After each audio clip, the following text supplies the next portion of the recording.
I'm definitely. Are you okay, Marty? Definitely. Are you okay, Marty? Uh, Marty. I've just been dealing with some outside issues. Oh, okay. Some Take people care. issues. Take care. Uh, And you know what? Be yeah. prayerful. Prayerful. Yeah, I've been doing more meetings a day than I need to with any one individual person. So that's another Honey, then thing. let that Oh. But go. it's work. Let that go. Let it go. I Mm. definitely am. Honey, let I it go. definitely am. Let it go. That's all I can give you today. Let Yeah. it go. Yeah. Because some stuff you just cannot, you can't do everything. And that's just the Oh, reality yeah. of it. So I love you all. Yeah. I'm gonna let you all go so I can go on and get Have a get great this done. show. Thank you so much. No All righty. problem. Have a I'm good just doing show. the Thank last you. thing on here. Okay. Okay. All Love you righty. both. And love you too, Chappelle. All See you right. out there. Bye. Okay. Reverend, how you doing? Good morning, good morning, good Good. morning. Okay. Bless your heart. How's he sounding? Paul. Paul, how is he sounding? Paul? The Nasdaq and the S&P were all Yeah, I'm here. Oh no, how is he sounding? I had to step out because No, our no, no, clock no, was no. off. So, No, no, if he it's could talk okay. again. But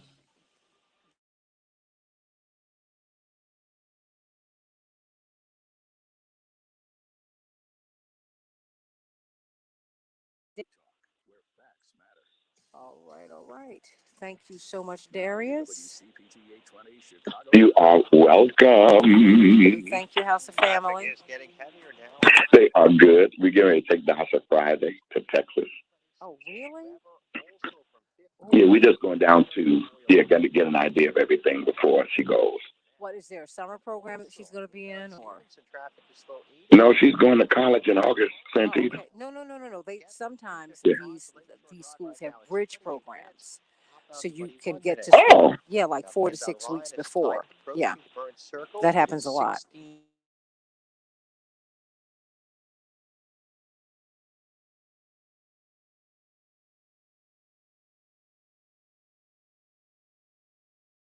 Mellon University. They have them all over the place. okay. I didn't know that. Okay. Mm-hmm. It's okay. That's why I was saying, she's going. I didn't know she was going early, because a lot of kids go early for that reason. Okay. Well, we didn't know about that, but it's so funny that you're saying this because we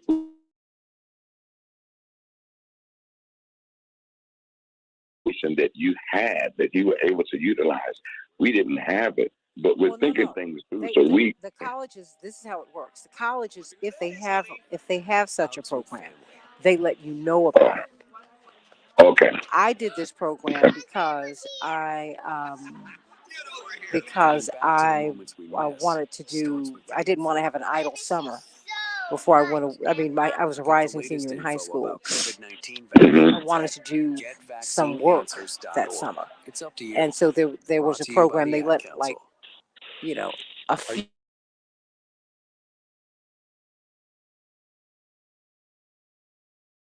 And so Incubator, 1 minute. summer school is the whole bit. Mm. Yeah. So I mean, that's all that is. That's what I was letting you know. Okay. So it's very common. That's why I was like, oh, and so many kids who are going to college they start going maybe not this early, but certainly by July or even June. Mhm. They're already there, and then you might come home for a couple of weeks.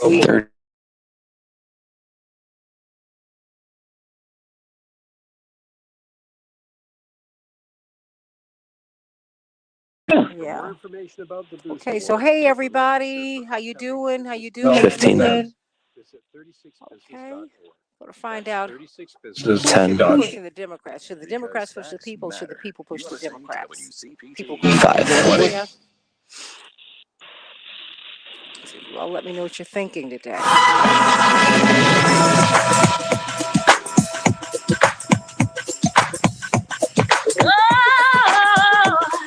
This is the Santita Jackson Show.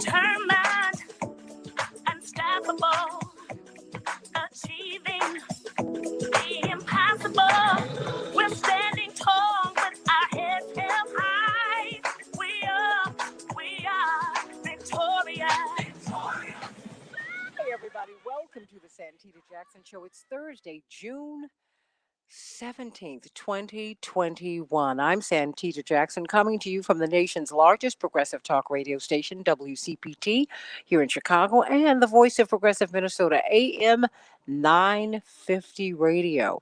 Please call me or text me at this number, 773-763 WCPT, 773-763-9278. GWC Injury Lawyers gives you the opportunity to do that, to text. But I want to hear from you, and I want you to meet my morning stars over on the Santita Jackson and Friends Facebook page and the WCPT 820 Facebook page, and on my YouTube channel, the Santita Jackson Show channel. Please like and subscribe there and meet Carol Crowley and A. King and Linda and Linear Bob out there in San Jose, and Carol Soskin out there in Beverly Hills, and Big Bree and Jewel and Shirley from beautiful Philadelphia, and Raphael down there in Brazil, sending you much love. Makeba, excuse me, Brian, D. Ray Jones, Andre, Kenneth, and so R.A. and Stanley and D. Ray, and oh boy, so many of you. Terry, see you down there. Everybody, please join us today. Of course, we're going to be talking about the economy. What does it really cost us to be to live the way that we live? This economy is built on enslaved labor and poor labor today, poorly paid labor. So we're going to talk about that with Dr. Max Wolf. And who should be pushing? Who should be pushing? It seems that the people are pushing the Democratic Party, or they're going past the Democratic Party to push Joe Manchin and others. Do you agree with that? We had Latasha Brown on here yesterday um, talking about going to West Virginia. They are going to have a sustained campaign there so they can push him to vote the way he should be voting, really in the interest of his constituents, who are mostly working poor and poor people. And so, should that be happening? What do you think about that? When you talk about marching is the end result of a lot of work. Marching is what you do in the civil rights movement after negotiations have failed. You get education, you do negotiation, and after they've failed, then you start marching and you start pushing. But you are pushing towards something. You're not just getting in the streets is important, but you got to march to somewhere, and with some defined goals. And the defined goals are, letting former Governor Manchin, now Senator Manchin, know that either you vote with in the best interest of your people, or we might have to have you leave. So we got to talk about that, everybody, today. Do you agree with this new movement? Of course, we're going to have a tremendous panel to talk about that today. Dr. Deborah Holden, and the good news from Pastor Darius Brooks. But I want to get some of these headlines out the way before we get to that. Chicago, we're going to have a high. It's finally going to be steamy and warm here today. 89 degrees, partly cloudy. Minneapolis, St. Paul, 90 degrees, mostly cloudy. The Dow closed down 265 points yesterday. The NASDAQ closed down 33 points. The S&P 500 closed down 22. In sports, the Twins were triumphant over the Mariners 7-2. They'll be facing the Rangers tonight. White Sox 8-7 over the Rays. They'll be facing the Astros later on. And the Cubs, well, they fell to the Mets. Mets 6, Cubs 3. They'll be playing them a game tonight. And wow, the NBA playoffs, they keep on rolling along. Shocker. The Hawks 109. The 76ers 106. Oh, the Clippers. Wow. This is just Clippers are triumphant over the Jazz, and the Bucks will be playing the Nets tonight. My father and my brothers went to see the Bucks this weekend, and boy, they had a great time. Sending them all much love. The first tropical storm of the season could be headed our way by the end of the week. If the storm materializes, it will be called Claudette, one of my best friends in the whole wide world, and is expected to bring nearly a foot of rain to the southern United States. Well, the summit occurred yesterday, everybody, and they're saying that practical work summit for the president and for the president of the Soviet Union, Vladimir Putin, that it ended with some progress that was made, according to the Associated Press. The U.S. President Joe Biden and Russia's Vladimir Putin, the president of Russia, exchanged cordial words and plotted modest steps on arms control and diplomacy, but emerged from their much anticipated Swiss summit Wednesday, largely where they started, with deep differences on human rights, cyber attacks, election interference, and more. Though they did reach an important but hardly relationship-changing agreement to return their chief diplomats to Moscow and Washington after they were called home, as the relationship has deteriorated in recent months. And Biden and Putin agreed to start working on a plan to solidify their country's last remaining treaty limiting nuclear weapons. Everybody. Vice President Kamala Harris met with a group of Democratic Texas lawmakers who successfully killed the state bill intended to restrict voting access. One of many similar pieces of legislation that have been circulating throughout the United States. Harris has been charged with leading the Biden administration's effort to bolster voting rights across the country. While in Washington, D.C., the Texas lawmakers put pressure on Congress to pass the For the People Act, a comprehensive federal voting rights bill that would counteract a number of voting restrictions put in place by the Republicans at the state level. The bill has stalled in the Senate after passing in the House, but there may be a new movement soon. COVID-19 cases may be going down in the United States, everybody, and in some areas, but life may feel like it's back to normal, but there are still sobering reminders that this pandemic is still here. The U.S. has now surpassed 600,000 coronavirus-related deaths, and concern is growing about the Delta variant. We will be talking with Dr. Deborah Holden about that shortly. Everybody down in Brazil, you have to think about my brothers and sisters down there. They are growing unhappy as inequality has hit a new record, everybody. Brazilians' average income per capita fell $195 in the first quarter, the lowest in a decade, and 11.3% less than the same period in 2020.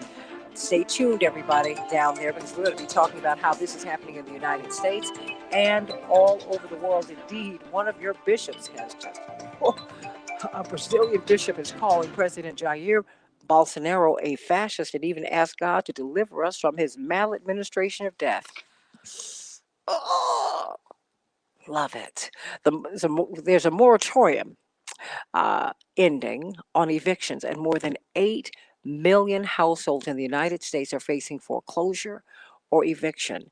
Wow. Most of the homeowners at risk of foreclosure are either low income, or families of color, said the researchers who put together the 2021 State of the Nation's Housing Report. Congress has dedicated $10 billion to help homeowners get caught up on payments, but it's unclear if that funding will make it to families before mortgage companies begin sending out foreclosure notices. Wow.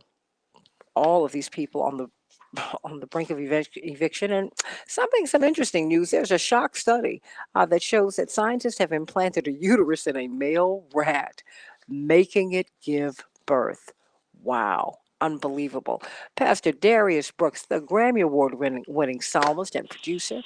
We just love Pastor Brooks, but he's also the pastor of the Grace Central Church. And it's a fabulous church. You do a lot of great work, he works with people right where they are, right on the ground. And I love the work that he's doing. His ministry is, he and his wife together, he and First Lady Deborah Brooks are ministering to people who need it the most. Pastor Brooks, what's the good news today? Santita, I'm so happy. The good news is always the Word of God, especially first as an individual, and secondly, as we utilize it to allow God to order our steps. Watch this, to work with people, places, and things. If I had to use for a thought today, Santita, I'd use the thought Proverbs 15:26. A righteous man thinketh things through to answers. A righteous man thinketh things through to answers. And righteous means mature. A lot of times when we don't study God's word, we think that righteous means doing things right. No, when God used the word righteous, he means mature. However you are, whatever age you are, whatever you have and don't have, he says use your mature place to think things through. You don't have to have $1 million to live, or you don't have to have $1 to die. You can think things through. If you don't have it, you can ask. If you have it, you can not blow it and help somebody else. I heard you say on this show just a second ago, you have to have defined goals. And Santita, it's so true. I've been working with pushing your dad for the longest, but it was such my choice to do it as a single thinker because so many people around me says, you working with Reverend, you working with Reverend. There's a lot of noise around us people. But the book of Proverbs says a righteous man thinketh things through to answers. And what this means is you have to diligently be really diligent because diligence is a duty due to oneself for what he wants and how he works it is a requirement. It's like whatever I heard the young lady on here before you came and she said she's wearing herself out about a young man and she's just overdoing herself. Well, watch this, Santita. What we want, there's a required labor for it. And I was teaching on Tuesday, I'm about to bust. You got to rightly divide God's word. I was thinking on Tuesday, when the word of God says wickedness, we tend to think that's a mean person. Santita, it's not. Santita, wickedness means ill ambitions, which means a person will go after something unhealthy. It's like a good person can be with a bad person in a relationship and they know they need to let it go. Watch this, Santita. But they stay there hoping things change. That's ambition. But it's unhealthy, and that's why they get what they get. Wickedness is not a bad person. Wickedness is a person who's not thinking things through. You could be a good person in a bad relationship. You could be a good person in a bad church. You could be a good person under bad teaching. You could be a good daughter, son under bad parenting. That's why the word of God is so important because it's how you use God's word for your life. You are happy when you let the Spirit of God lead you. And when you let the Spirit of God lead you, Santita, I'm about to run and bust up out of here. I know what I'm talking about. My mama had 15 kids, 9 girls and 6 boys. I got 7 stepdaddies. When I tell you, was just like my family. So many churches, you don't know what to do. You cannot want an idle life. You have to not want an idle life. And in order to not want an idle life, you have to be your best security. Did you hear what I said? And when your best security, when you don't think for yourself, you throw yourself out of God's favor. But you better know this without a shadow of doubt. You are happy when you are led by the Spirit of God. And the Spirit of God is your heart connected to his word. And his word will read to you, a righteous man, a mature person, thinketh to answers. I don't know who I'm talking to this morning, but your situation ain't bad. God got an answer for you. And it's not a part of the whole world. It's part of that little place you're in right now. There's one thing you need to do to think yourself through, and everything else will domino effect and bless your life. Amen. I like that. We really do have to start thinking things through, huh? We really, really do. Yeah, and you said it earlier. You said you have to have defined goals. You said it earlier. Yes, sir. And I said, God, thank you for the confirmation. Santita, whenever I'm teaching, I always want God's word to be relevant, not just what I know or my opinion or some good stuff. Because everything that you hear or do ain't good to you. You have to make sure things that you have done are good for you. And that's how you know God is speaking to you. Amen to that. Thank you so much, Pastor Darius Brooks. Pastor Darius Brooks. That's right. Your will is what's best for me. We love Yes, him. sir. We love him. Go on and get that song. You know you need it. I love you, Pastor Darius Brooks. We've got Dr. Deborah Holden, Associate Dean of Public Health at Michigan State University, one of the world's most renowned epidemiologists. I mean, I don't want that to be lost on you, that we have access to such a great mind, such an accomplished person who chooses to be with us every day. Her peers are the Dr. Kazmikia Corbetts and Dr. Fauci and all of that. And you know what? She comes because she wants to talk to you every day. She feels an obligation to talk to you and share with you the information that's out here and answer your questions. And so I can't let you know, can't thank you enough for what the service that you're providing us every day. Dr. Deborah Holden, we just passed a grim milestone, 600,000 plus now coronavirus-related deaths. And now, people still have had a lot of questions because fewer than half of Americans, I mean, the numbers are inching up, but not half of us have been fully vaccinated. And that's true. And let me ask you this. What about, I have 2 questions. We have a short window, but I certainly want to talk with you about this. When they're saying, because are they telling us that people, 70% have gotten at least one shot? Is that to encourage people? Because I'm wondering if that will make people who got the one shot, maybe comfortable and not go get the second. Because remember, that was an issue a couple of months ago. I'm sorry, you saying, are they giving that number?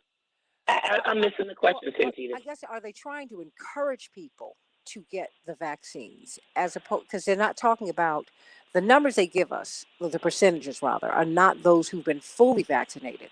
They're always telling us, well, 70% have gotten at least one shot. And I'm like, okay, I hope that does not make the people who got one shot, who need the second shot, feel comfortable. You know what I mean? Like, okay, I'm done. Yeah, well, I mean, one, it's the what's so, right? Okay.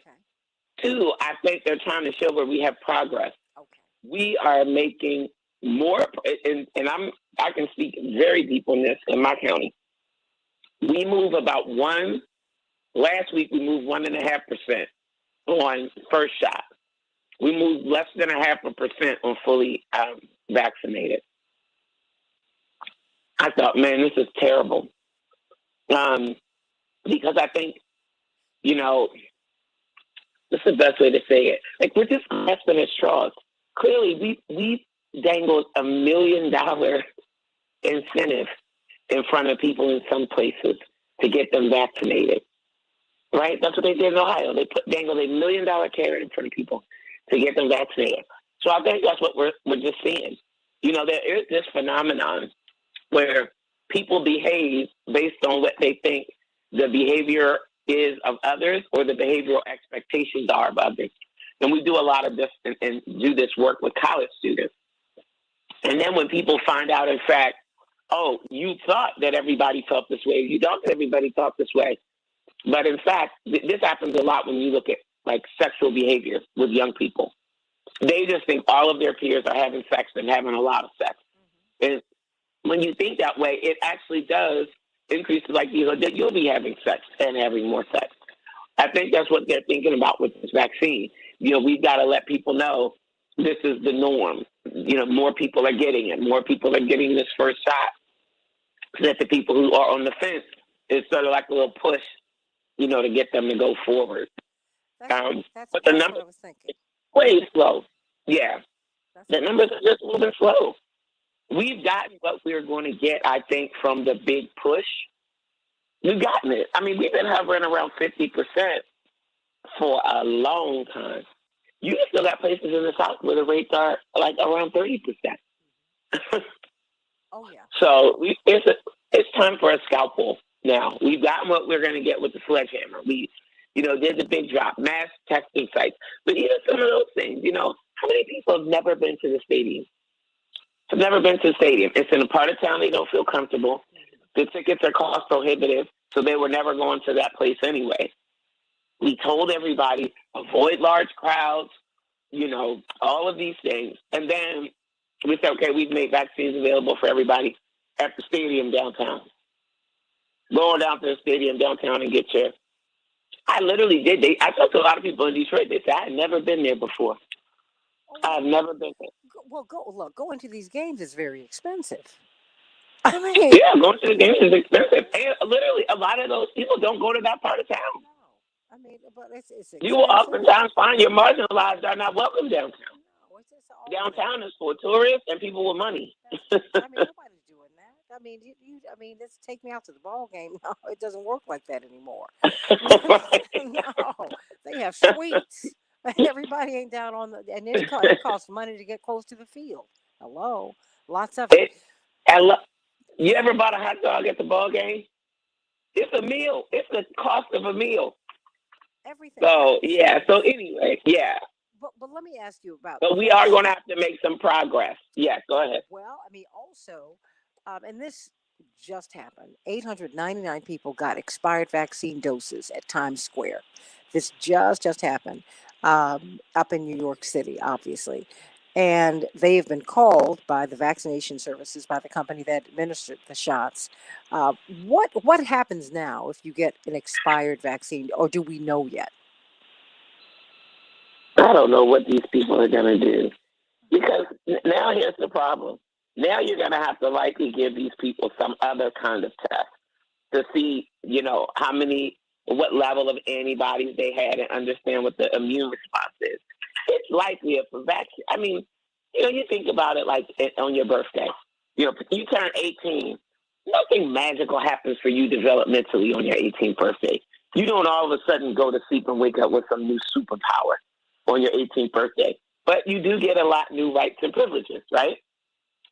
This is sort of like with these expired vaccines. It's like, I'm sure people are pushing the envelope because nobody wants to see vaccine waste. So it's not like, okay, if a vaccine expires on, June 17th, that, on June 16th, it was somehow high quality, and on June 18th, now it's garbage, right? But the point is, they shouldn't be doing this. They shouldn't be doing this. We missed the mark and continue to drop the ball on getting these vaccines out globally. So well before vaccines expire, we should be distributing them globally to our brothers and sisters across the globe who need them, who want them, and who don't have access to them. So likely what will happen is they'll now have to monitor. 1 minute.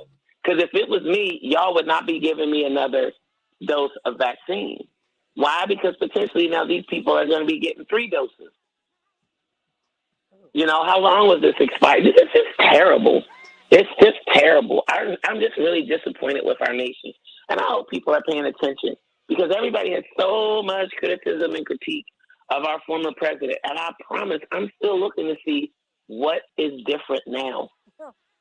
What is different? Person change. It's 30. It's a different person, but it's the same stuff. The same. I mean, to me, this whole rollout has just been a massive fumble. Well, you know what they did? They switched out the spokesperson, right? And this is where we are very careful with personalizing our politics. It's not personal.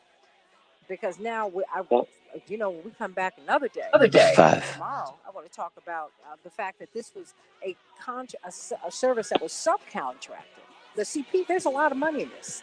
People were subcontracted. Oh, This was not our health department that did this in New York. This was ATC Vaccination Services. So, Dr. Deborah Furr-Holden, Associate Dean of Public Health at Michigan State University, and yet she did get her PhD from Johns Hopkins at 24. Bad sister, I love it. All right, what about people flooding West Virginia? Do you agree with that? Do you think that people should take the fight to these elected officials, including the 14 people who voted against making Juneteenth a national holiday? Should you go to their districts and march and campaign against them? Call me 773-763-WCPT. Back in a minute. Oh, yeah, girl. Yeah. So, I mean, it speaks to, and because I don't think someone from the health department would do that. Right. I think, and I'm not saying that you don't have physicians and nurses and other healthcare professionals who are administering these shots. But, when you start privatizing something like this, Dr. Furr-Holden, I think that's dangerous. They've done all this the whole time. They've done it with testing, vaccines. Yeah, I don't like it either. I don't like that. Well, and then here's my other thing. Here's the other thing. Because where my mind and my heart automatically goes to is equity. I want to know who the companies are. I think all this should be published and in the public domain. How many women-owned businesses or minority-owned businesses got contracts to administer COVID vaccines? I want to know. How about that? Well, literally, I've been asking this the whole time. Who transported this? We have Mr. Daly. From the manufacturing facility to community? I want to know how many of them were minority-owned or women-owned businesses. Who did all the procurement and the purchasing for all the freezers needed and the refrigerators to store all this vaccine in these new sites? Remember, people are having to stockpile this stuff up. Who did all the purchasing and the procurement? The federal government doesn't buy stuff and send it to people. They hire companies. Literally, their only job is to do procurement for the federal government. Well, let us remember. No. I mean, in furtherance of your point, Boeing is one of the biggest government contractors in the world. That's where they get their money. We have Attorney Patillo. They get their money from the government. Many of these big corporations, They get big government contracts. That's what makes them Mhm. 100 millionaires, billionaires, and even trillionaires. It's our government, it's your money. So you need to be Yeah. asking these questions. So when we start pushing for women and black and brown people and Asian people, people of color, when we start pushing for contracts, federal contracts, that's what this is about. So and that's one of the things I love about you, Dr. Deborah Holden. You are looking for equity inside out. But I want you to say hello to David Daly, the author of the I cannot even say the name of this book, but I love it so much. Rat Eft. Yeah. I was gonna say I've heard it here. I know it. Well, I mean, look, it's provocative because it's true. absolutely. Yeah. Look, I heard him on NPR, and I started looking for him that day, Doctor. Because I mean, the Yeah. interview was so compelling, and I was like, wow, it was like a big old mystery, Attorney Patillo, because I said, wow. He said, hey, as soon as Barack Obama won, these people started plotting and planning. They said, We okay, have Mr. McKee. yeah, they said he can have the presidency. Thank you, Paul. He can have the presidency, but we're going to take over every other level of government. And they have been successful. But the great thing about Rat Eft, and you need to get that book, New York Times bestseller, is that he lays Just it 1 minute. out, Deborah. He lays it out. And it's like, are you serious? Yeah, real serious. Yeah, yeah, yeah, yeah. So, Dr. Deborah Holden, I love you. You want to stick around with us? You got two of your favorite people here. Did she leave us? Yes, yeah, she's gone. Oh, okay. 30. Thank you. I'm glad to be with you all today. Thank you. Okay, so let's get right to it.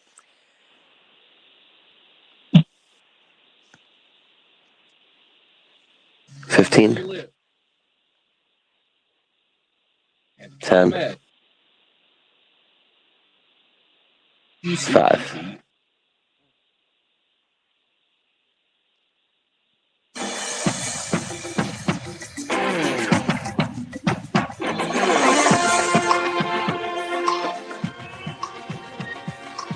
This is the Santita Jackson Show.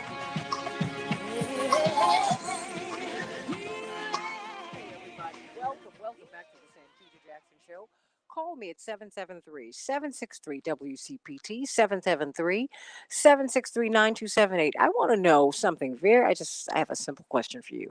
Should the American voter, should people take the fight to Joe Manchin?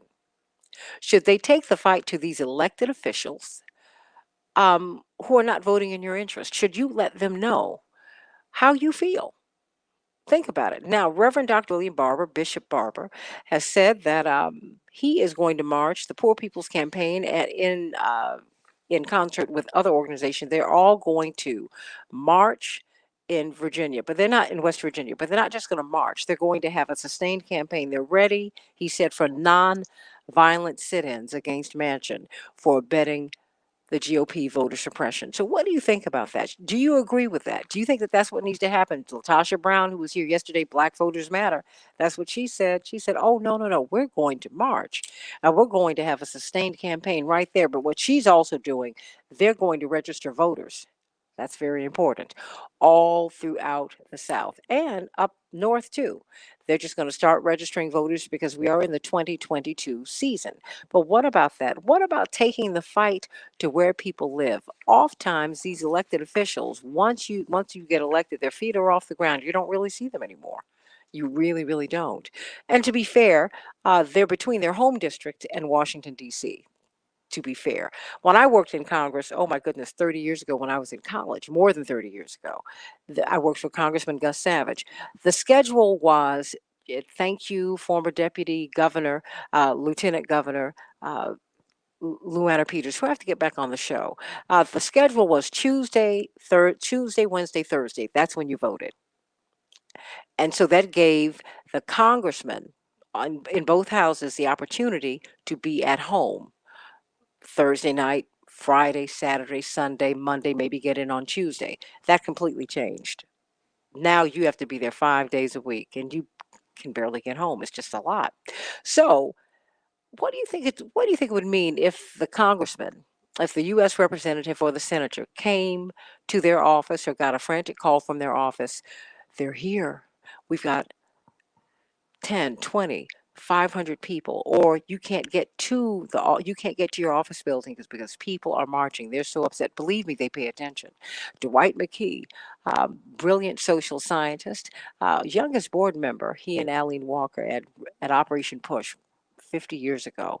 Brilliant, brilliant. He will be celebrating his birthday this weekend, and he will be with Dr. Cornell West and Hakeem Matabuti and Reverend Dr. Marshall Hatch as they are celebrating his birthday, celebrating Juneteenth, talking about the documentary that is about their work that will be out here very, very soon. We're so glad to have him and attorney Robert Patillo, the host of his own radio show on WAOK in Atlanta. He's, of course, the Southeastern Regional Director for Rainbow Push. And we have got David Daly, the author of Rat Effed. That's right, the New York Times bestseller Rat Effed and Unrigged. Unrigged, that's the newest book. But if you want to know about the plan that has been implemented to deny you your vote, he wrote about this 5, 6 years ago. So, you know what? Let me start with you, David Daly. What about taking the fight to Joe Manchin?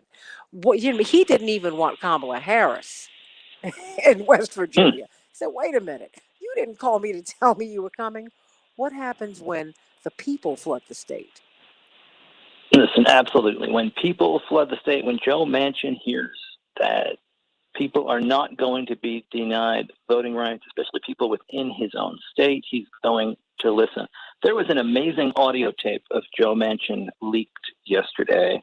It is Manchin on the phone with a group called No Labels, and this is some of the big corporations and the big dollars from the business community pushing pro-business friendly policies.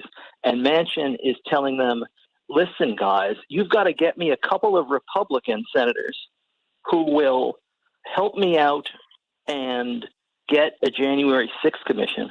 So all of these crazy progressives, and this is pretty much the language he's using, don't push me on the filibuster because you know what they're going to say. And this is how he's talking on the phone. He's like, they're going to say, Joe, you can't even get these Republicans to work with you to investigate an insurrection.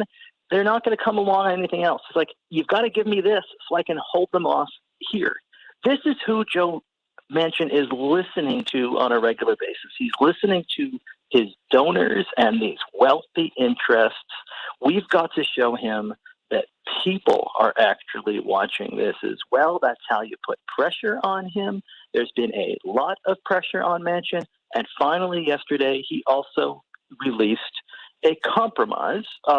It's not the entire For the People Act, but he was willing to come along part way on a handful of things, on some of the partisan gerrymandering provisions, on automatic voter registration, on a guaranteed 15 days of early voting for federal elections, for Election Day as a holiday.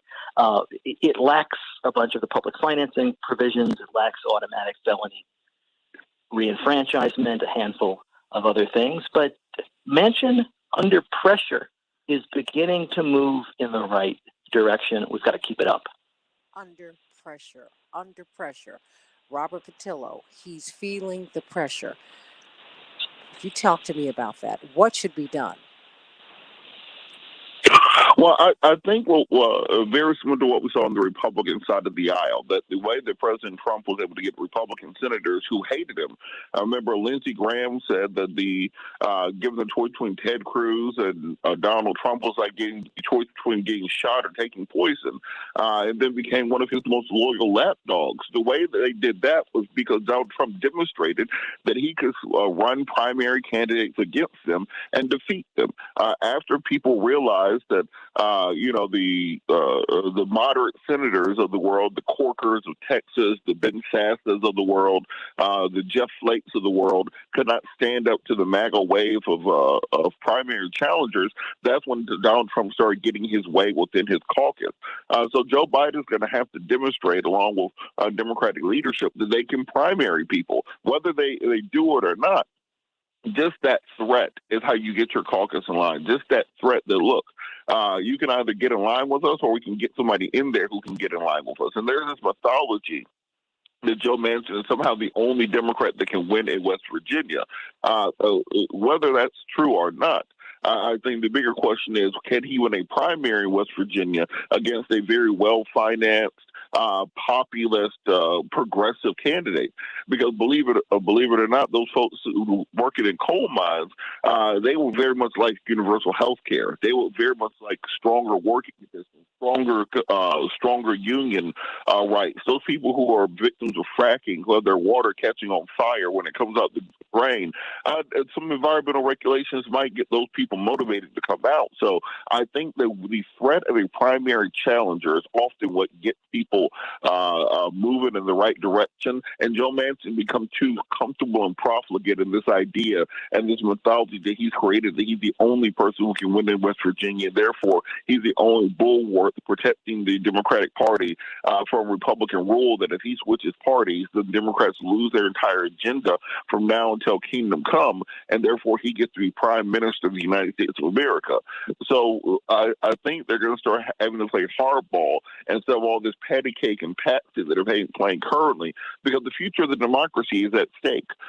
There's no reason that Democrats should be able to win an election for a clear mandate. 8 million plus vote majority in the last general election, representing 41 million more voters in the United States Senate, and still have to beg and scrape and bow to somebody from West Virginia, one of the least populous states that's been losing population over the last decade, one of the poorest states in the country, that we have to bow and scrape to them as the prime minister simply because they are the advantageous position of not having the courage of their conviction on either side of the aisle. So I think a nice, well-financed primary challenger and an indigenous march of West Virginians. It's one thing to be able to bring people in from out of state. It's one thing to bring buses of people in from around the country. And it's another thing to have those people coming out of those hills and out of those coal mines and out of those mountains and out of those rural areas and coming together and going to Joe Manchin and saying, we need better in this country. We need health care. We need food. We need social services. We need infrastructure. We don't want to have black lung in this state anymore. So that's what's going to take to get Joe Manchin moving. Well, Daryl is saying, I'm telling you, Manchin is a Republican, is a undercover Republican. Big Republican money's behind him. That's true. And it's behind his decision not to support the voting rights bill and the filibuster. Absolutely. I don't know why he is such a prize, Dwight McKee, a Democratic prize at that. Because he doesn't govern as a Democrat. I mean, even though, to be fair, to be factual, he has voted with President Biden 100% of the time, but he's pushed his agenda to the right. Dwight McKee, do you take the fight to West Virginia? I mean, do you also consider what Robert has said? You got to get indigenous West Virginians in the streets. Your thoughts? Well, I always say that the only thing that gives value to having a bullet pulpit is you have to be a bully. Is that and that's the real genius of Trump. Trump is a bully and he understands power and how to use power. What we have to do is not just the power of the vote and persuasion, but also the power of the government. We are right now in control of the federal government, and therein lies trillions of dollars of resources, most of which West Virginia is voted. And so not only can you cajole them and bribe them, you can also take away. The Lord giveth and the Lord takes away from them vital resources. They need education. They need welfare. They need labor reform. They need reform for the coal mines. All the things, many of the things that Robert just named, they need in West Virginia, and their only hope is the federal government to salvage them. They're left poor for a reason. the people that own the mines in West Virginia keep them poor so they can maintain control. But if you can rescue them from that dilemma, you may have an ally rather than an adversary. And so I think that we should put a strategy together to look at the goods and services that West Virginia have use of. Put all those things on the table and see if we can flip the constituency. Because it's only about 20 to 30% south of being a blue state. And if you put enough resources on the table at one level or enough punishment on the table at another level, I think you can convert adversaries to allies. Dave Daly, your thoughts about this? I mean, is that in your research, as you pull together the research for Rat Eft, is that the difference between Democrats and Republicans and the approach to politics? Yeah, I think what Republicans have really mastered, and this goes back, almost 50 years, is they've learned how to master politics from the most local level up. So they take over school boards in Texas because Texas is the biggest purchaser of school textbooks. So if you want to sneak an idea into the history textbook, you've got to get it past all these local Texas school boards, and that's deeply influential, right?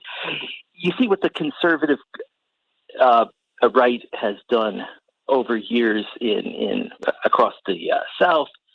You see how the business community just sank their teeth into this idea that you collect national power by winning local power and consolidating it higher and higher. And that's the power of redistricting in many ways, which is what Republicans really mastered over the course of this last a decade.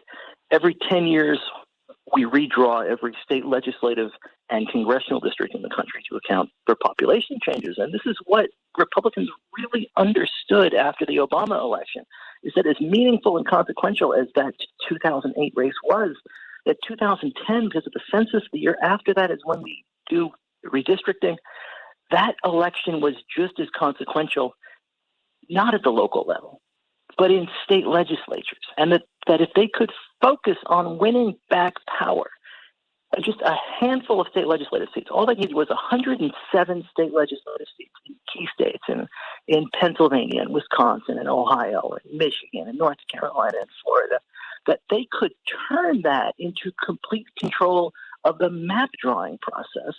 And then in turn, they could draw themselves lines in all of these states that would guarantee that they win, even when they would win hundreds of thousands of fewer votes, by way of how you crack and pack and stack all of these districts. You cram the Democrats into as few seats as you can, or you sprinkle them across as many as you can and dilute them, and you can win every place. And so these state legislatures right now that are working on all of these anti-voting bills are oftentimes some of the most gerrymandered in the country. And that has been sort of the starting point in many ways for the recent attacks on the vote and for sort of pushing policy to the right and taking voice away from people. And this, again, is a redistricting year, right? It's 2021. It's the year after the census. And so once again, this is going to be a key fight for power for how this country looks like for the next decade to come. Robert Patillo, I mean, where do you see this going? Do you think, I mean, as David just told us, well, I mean, as we have discussed, he's feeling some heat, right? He's feeling something. Do you think it will? How do people who come from out of state, have historically been called carpetbaggers, right? So you emphasize the need for indigenous West Virginians, these hardworking people. This is one of the poorest states in the union. I mean, these folks are trying to get to work from day to day. How do you get them moving? I mean, but then Montgomery bus boycott. So, I mean, but how do you get them moving now? Well, I think you get them moving by talking to them, by sending in literature, by sending in targeted ads, by working with community leaders there, by working the network of Democratic elected officials in churches, school boards, etc. Even in a state like West Virginia, there are still people who understand and are outside of the conservative media stream. So while they're trying to pump their heads full of critical race theory and transgender bathrooms and Mr. Potato Head, Dr. Seuss, and many of these culture war issues, I think you have to hit the economic aspect of policy currently going through Washington, D.C. That we're one of the poorest states in the union, primarily because of federal policy. And that something like the National Infrastructure Bill, which Joe Manchin's been against because it hurts the fossil fuel industry and hurts the coal mining industry, that it will help you, that you can make more money not being in a coal mine, working in a nice air-conditioned factory making solar panels or making wind turbines than being 100 feet underground as if it's 100 years ago. That you can have a state-of-the-art educational system. You know, West Virginia butts Maryland on one side, butts Ohio on one side. There's no reason for them not to be butts Pennsylvania, Pennsylvania to the north. There's no reason for their educational system to not be congruent with those states, for their economic system to be congruent with those states. Where West Virginia is located within the Rust Belt, they are living with a Mississippi or Alabama standard of living, but in the center of the nation, in the middle of that breadbasket part. So I think once they understand that it's been the political leadership of the state that's kept them from progressing. It's not progressives, it's not liberals, it's not Marxist, it's not socialist, it's not all these other culture war things they're trying to push to you, but it's this cold, hard economics that is holding you back, and that the right political leadership can move you forward. I think that's how you start creating that groundswell that is needed to overturn something like a Joe Manchin, because as long as he believes that he is untouchable, he will still operate as the prime minister. Also, I think if Democrats could peel off even one Republican, just one Republican out of 50 in the entire Senate, if you can peel off just one, now you've robbed Joe Manchin of all of his power. The ability of Mitch McConnell and Donald Trump to have unanimity within their caucus is what allows them to wield so much power despite being in the minority. Imagine having 41 fewer people that your group represents, but yet and still having the power to stop legislation, because you cannot peel off one nationally. So I think if you can pull off one, then that takes the power away from Manchin, and it puts the pressure on both him and other quote unquote moderate Democrats who aren't really moderate, but moderate Democrats to come across the aisle. I think you'll see a groundswell thereafter. But those are things that are going to have to happen. We're going to have to get in there and make the economic case and make the social case to people in West Virginia. And we got to find one Republican in the entire Congress that has the courage of their conviction to stand up to make the type of social change needed in 2021. You know, David Daly is just stunning. Give us those numbers again. Robert just gave them to us. We've got this 50-50 split in the U.S. Senate, but that's not the real story, David. No, that's absolutely right. And Robert nailed the number. You know, it's a 50-50 Senate, but those 50 Democratic senators represent 41.5 million more people than the 41 Democrats. So what you have here is really the conditions for Republican minority rule. And we have, in many ways, already been living under this for some time. When you go back to 2012, the Obama re-election year, it's the first election run on the new maps that Republicans drew around the country in 2011. Democrats win 1.4 million more votes for the U.S. House, and yet Republicans hold the chamber, and it's not even close.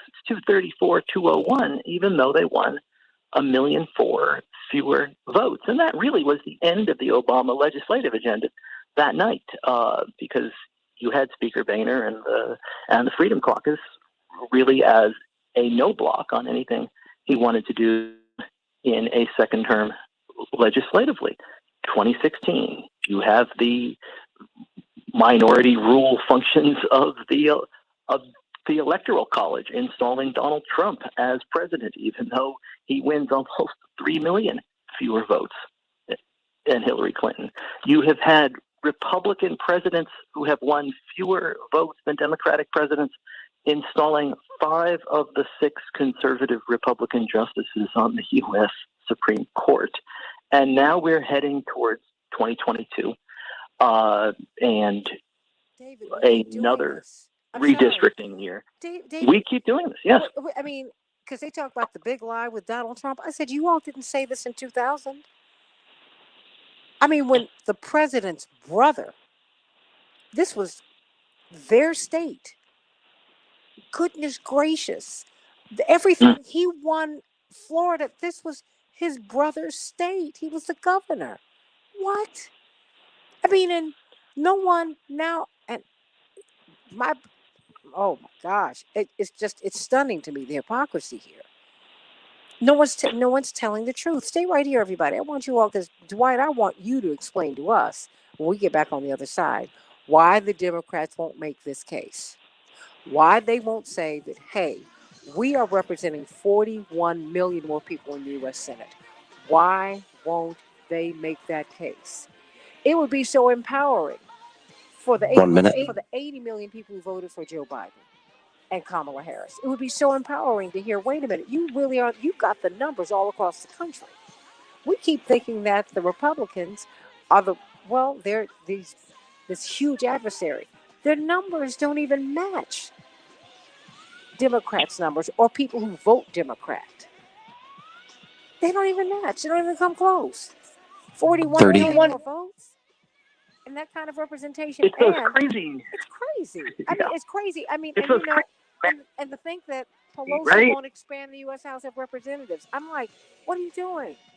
When we come back, I want to talk about that. 15. We got to talk about that because there are huge opportunities that are being missed here. And I don't know what they're doing.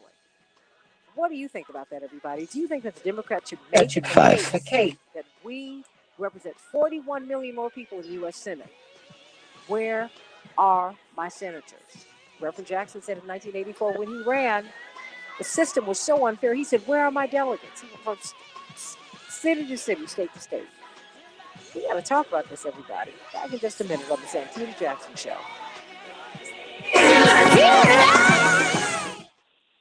I mean, David, everybody. Yeah. Robert, I mean, Dwight. It's those crazy maps that make people think that this is a red country, right? Because all the red states get colored in so big, and so it looks like it's blue on the coast and red every place else, when in reality those maps are part of the big lie, right? Because there's no people living in those places.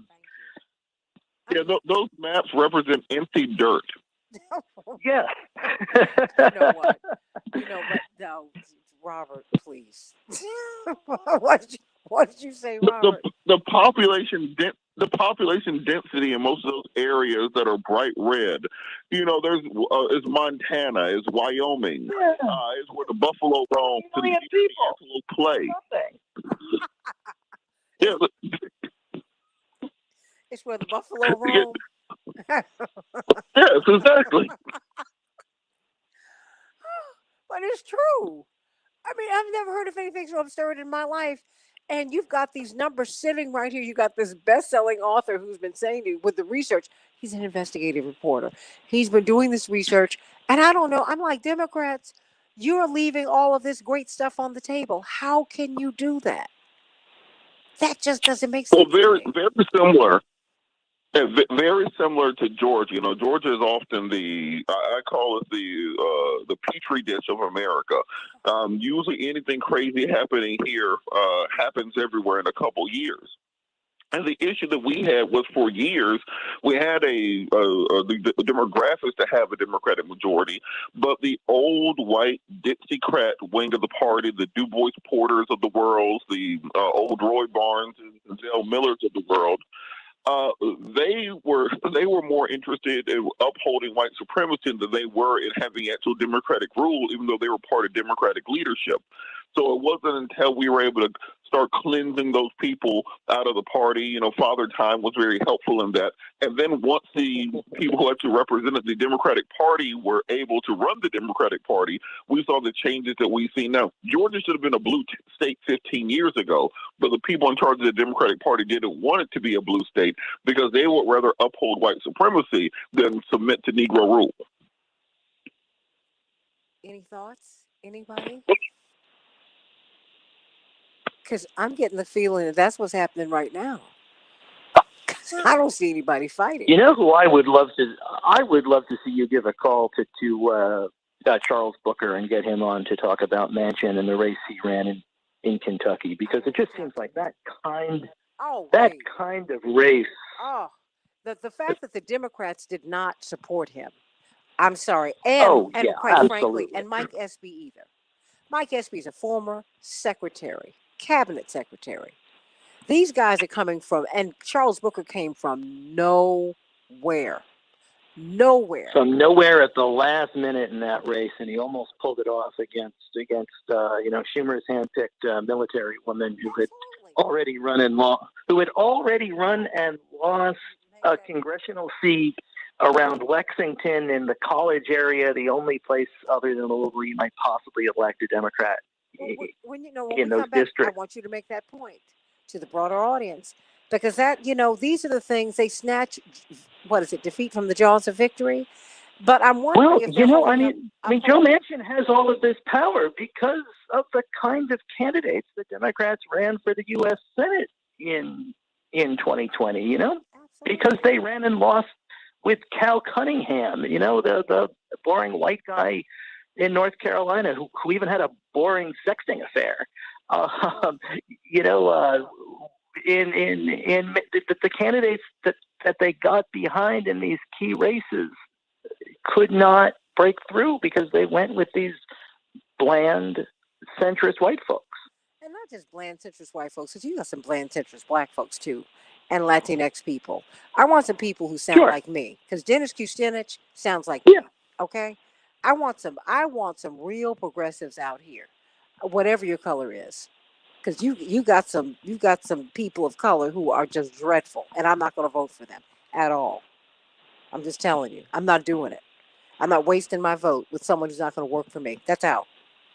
Now, if we're going to have a transformative, I don't need Cal Cunningham. That's for sure. No, I don't need Cal Cunningham. Yeah. I don't need Clarence Thomas.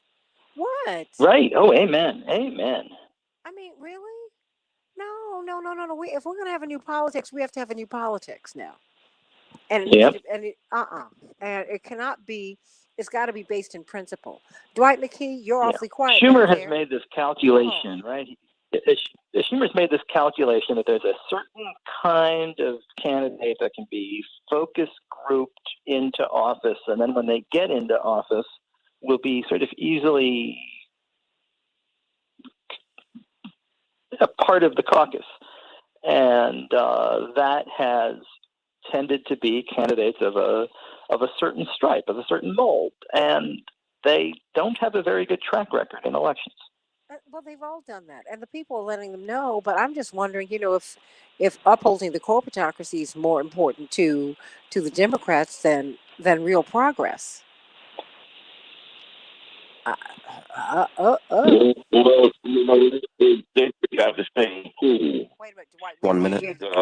Better spot, Dwight. Hold on. Keep talking, Dwight. Yeah. They drink out of the same. They drink out of the same well, and so the same interests that fund many of the Republicans are the same interests that fund many of the Democrats. Well, say that on the other and side. So even though y'all say that, because I mean that's the real point here. 30. We need to know the kind of fight that we're in. That's part of the problem.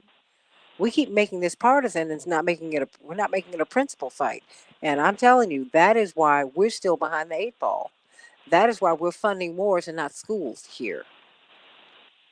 Okay? So we'll be back in a hot second. Whew, 10. Just a lot. Oh, boy. 5.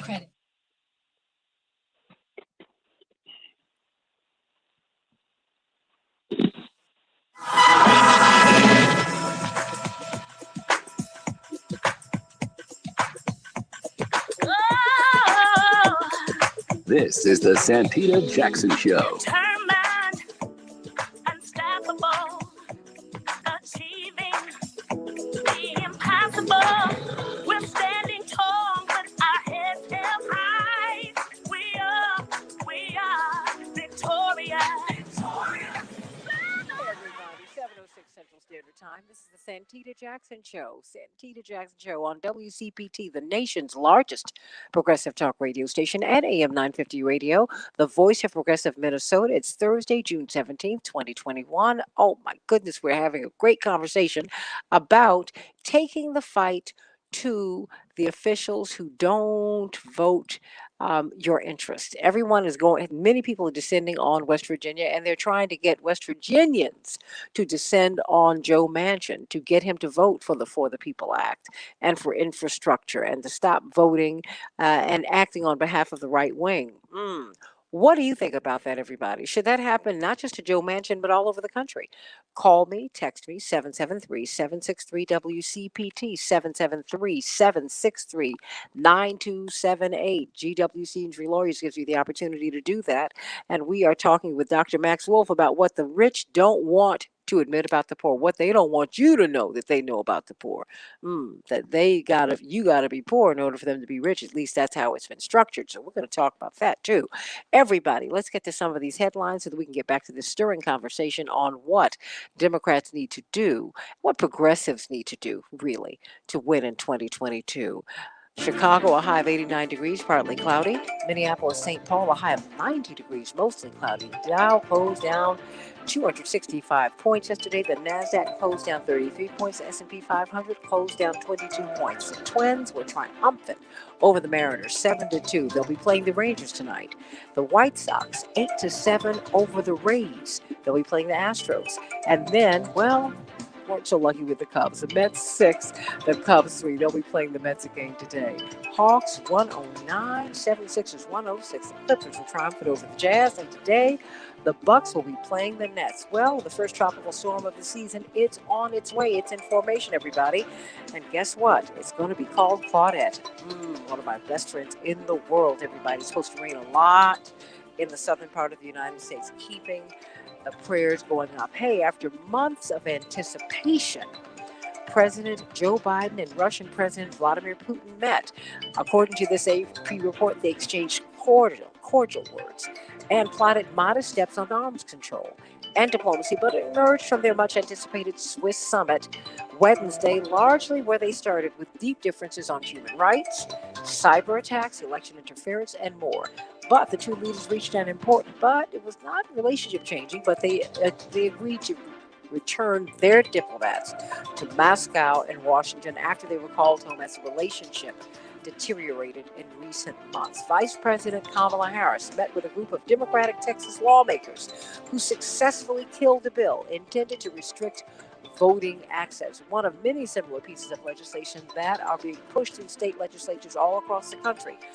Harris has been charged with leading the Biden administration's effort to bolster voting rights across the nation. While in Washington, D.C., these Texas lawmakers put pressure on Congress to pass the For the People Act, a comprehensive federal voting rights bill that would counteract these voting rights suppression acts that are being enacted all over the country.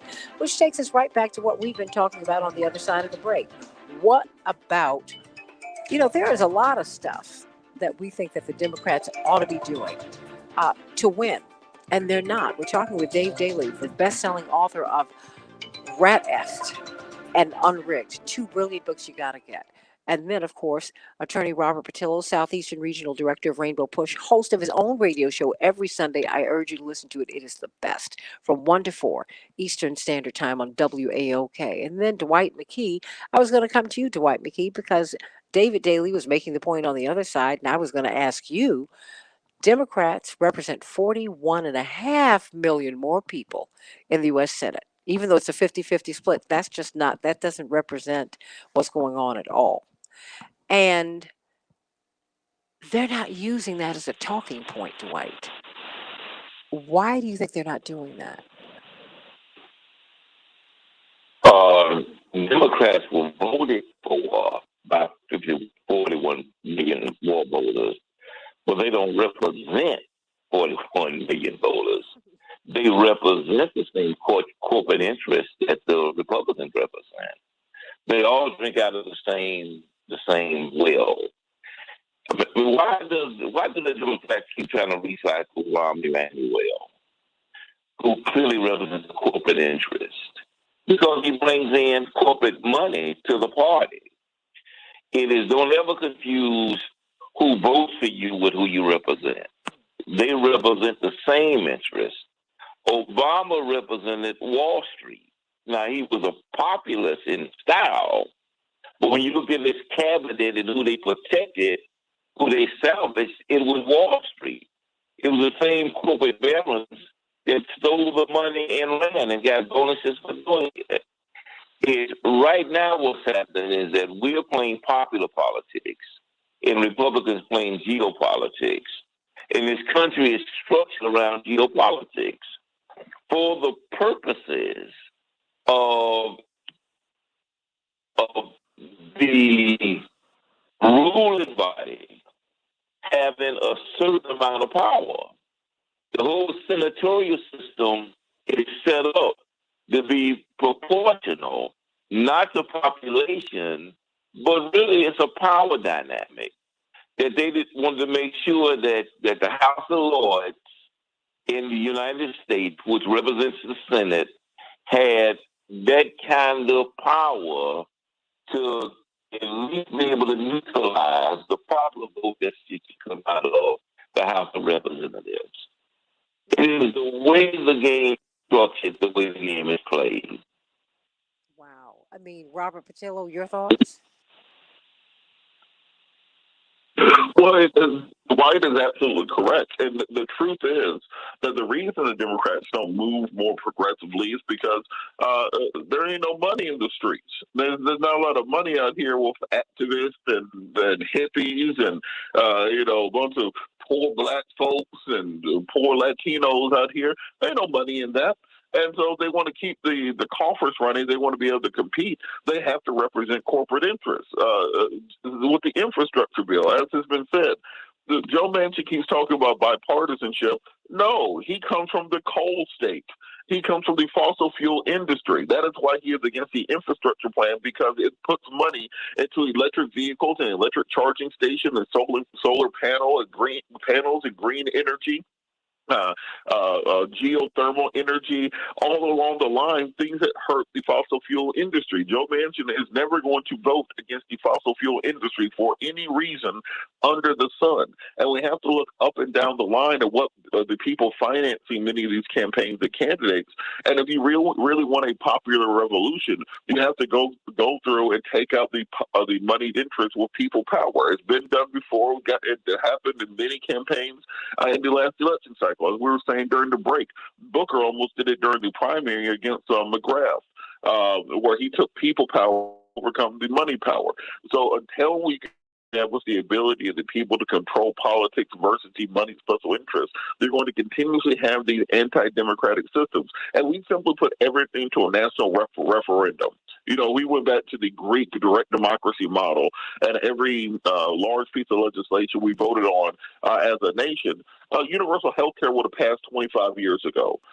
Universal early childhood education would have passed 30 years ago. We would have ended the war on drugs before it ever started. All along the lines, because right now the Congress is unable to actually execute the will of the people. So, and that is because you have the buffer of the moneyed interest, and you have to say, well, what do the people want? What does the money want?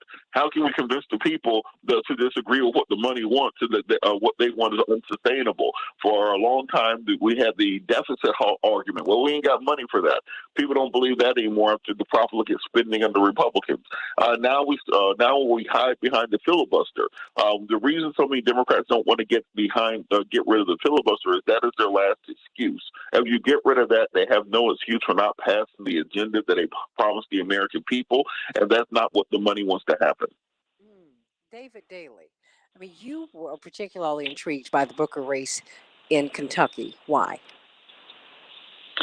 Well, I think Joe Manchin does not get to serve as prime minister, as Robert has so aptly called him, if Democrats are able to either pick off a Republican to back this agenda on voting or any other issues, but if they had managed to win a handful of other winnable races across the country for the U.S. Senate in 2020, if they had won the race in Maine against Susan Collins, a state that goes blue at the presidential level, but continued to elect Collins, if they had won the race in North Carolina, which they, ran a bland centrist who then had a sexting scandal in the last couple of weeks of the campaign. If they had been able to win in Montana with a former Democratic governor who had been elected statewide there, who still could not manage to close the door. And if you look at that race in Kentucky on the Democratic primary, you had the Democratic Party getting in big behind Amy McGrath, who was a former fighter pilot in the military, and who seemed like on paper, right, if you were drawing up somebody to try to win a race in Kentucky, you might go with kind of a tough military Democrat, except Amy McGrath had already lost one race in that state for the U.S. House in a winnable district in the college area of Lexington. And Chuck Schumer, the National Party, still got behind her for the Senate seat, even though you had an on-the-move, on-the-rise a state rep named Charles Booker, who I know you had on the show, was on the show with Reverend Jackson on Sunday, and who was a dynamic candidate who was really trying to make this exact case that you can connect the hood and the holler, as he said, and rally people on these issues of economics. And if I'm not saying Booker would have defeated Mitch McConnell, but I'm saying that's the kind of fight and contrast that Democrats have to make if they want to try to win some of these races. Well, I'm saying I don't know, and we won't know because the Democrats did not try. They could have sent the most popular people in the party down there to help Charles Booker and to help Mike Espy. They could have done that. They did not do that. We don't know because they did not try.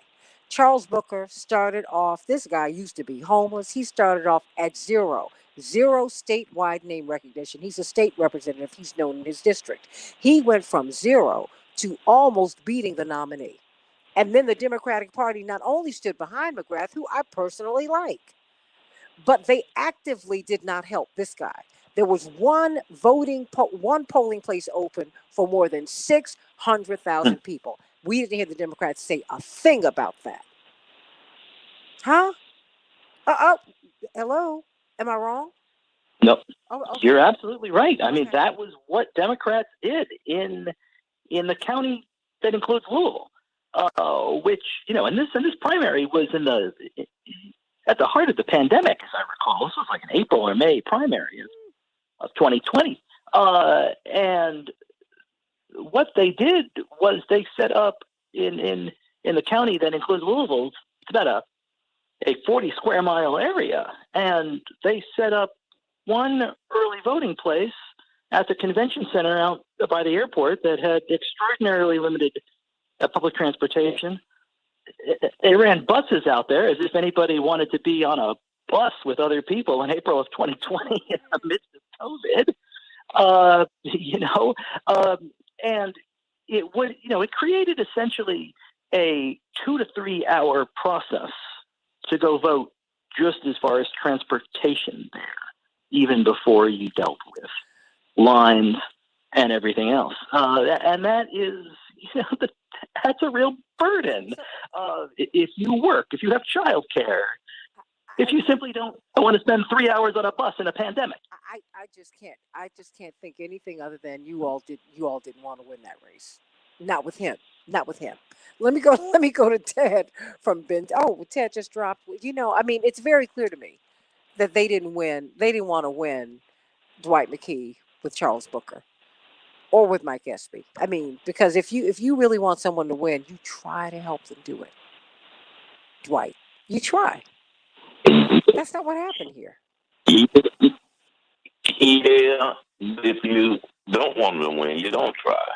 How about I that? mean, the converse is also, and so they again, you have to look at who you're dealing with. You're dealing with people who are great at symbolism and symbology, but when you look at the reality behind it, is their interest and is not that different than the interest of the opposition. And many of the Democrats are as fearful of a dark constituency, a dark representation that it is now in control as their white counterparts are on the Republican side of it. It's most of them fear a chocolate America. And black or white, I mean, Republican or Democrat. And so they actually are going to, when they got a choice between a mediocre white person and a dynamic black person, they're going to choose a mediocre white person because their interest and, the emotional predisposition for who they want to see in charge of the country is basically the same. Well, they don't want Dennis Kucinich or Bernie Sanders either. They don't want white people who represent a certain position. And they sabotage them every election. Every time. Bernie, you can predict at what point in the campaign they're going to sabotage him. Elizabeth Warren, you could almost predict at what point in the campaign they're going to sabotage her. Because they want these interests to stay the same. They don't really want any change in the country. They want control, and they want their vested interest in who is involved, but they don't want major change because they also, again, feed at the same trough. Well, I mean, Robert Patillo, what is the answer in your estimation? I mean, how do we I cannot believe, Robert, that there's only one Democrat that you could get out of Virginia to the US Senate. I refuse to believe that. Well, you know how I always say that my home state, Georgia, is the petri dish of America. Down here in the South, where y'all send things to see what happens in the lab. Come back, you might have penicillin. You also might have it might be like the Wuhan lab. We never know what's going to come out. You might get stains of ground. Who knows what comes out of the petri dish? But so for years here in Georgia, the way of thinking of the Democratic Party was that you had to have a conservative, white, nearly Republican Democrat in order to win a statewide election. This was what they told us. This was what they fed us, and that's why you had Roy Barnes was the last Democratic governor. He won in 1998. Then he lost in 2002 to Sonny Perdue. Then they ran Roy Barnes again in 2008 for governor, because they still needed a brown-haired, conservative white guy who was nearly a Republican, and he lost again. Then the next time we had the gubernatorial election and senatorial election, we ran Jason Carter, the grandson of Jimmy Carter. We ran Michelle Nunn, who was the daughter of former Democratic Senator Sam Nunn, who were still cut from that same conservative white dude with brown hair. And that's pretty much the only thing that they are running on, that, hey, you knew my dad or you knew my granddad, and I have brown hair, which is kind of like the only thing that you needed to be the Democratic nominee for something statewide for Georgia for a long time. What they forgot to mention while they were giving us this common knowledge was the whole time we were doing that, Republicans were passing voter suppression laws in 1997, then again in 2005, then again in 2011. So it wasn't that we needed conservative, nearly Republican, brown-haired white guys to run the state. We need to be fighting those voter suppression laws. And after a decade and a half of that and losing every single election, literally every single election for over a decade, we lost on the statewide level.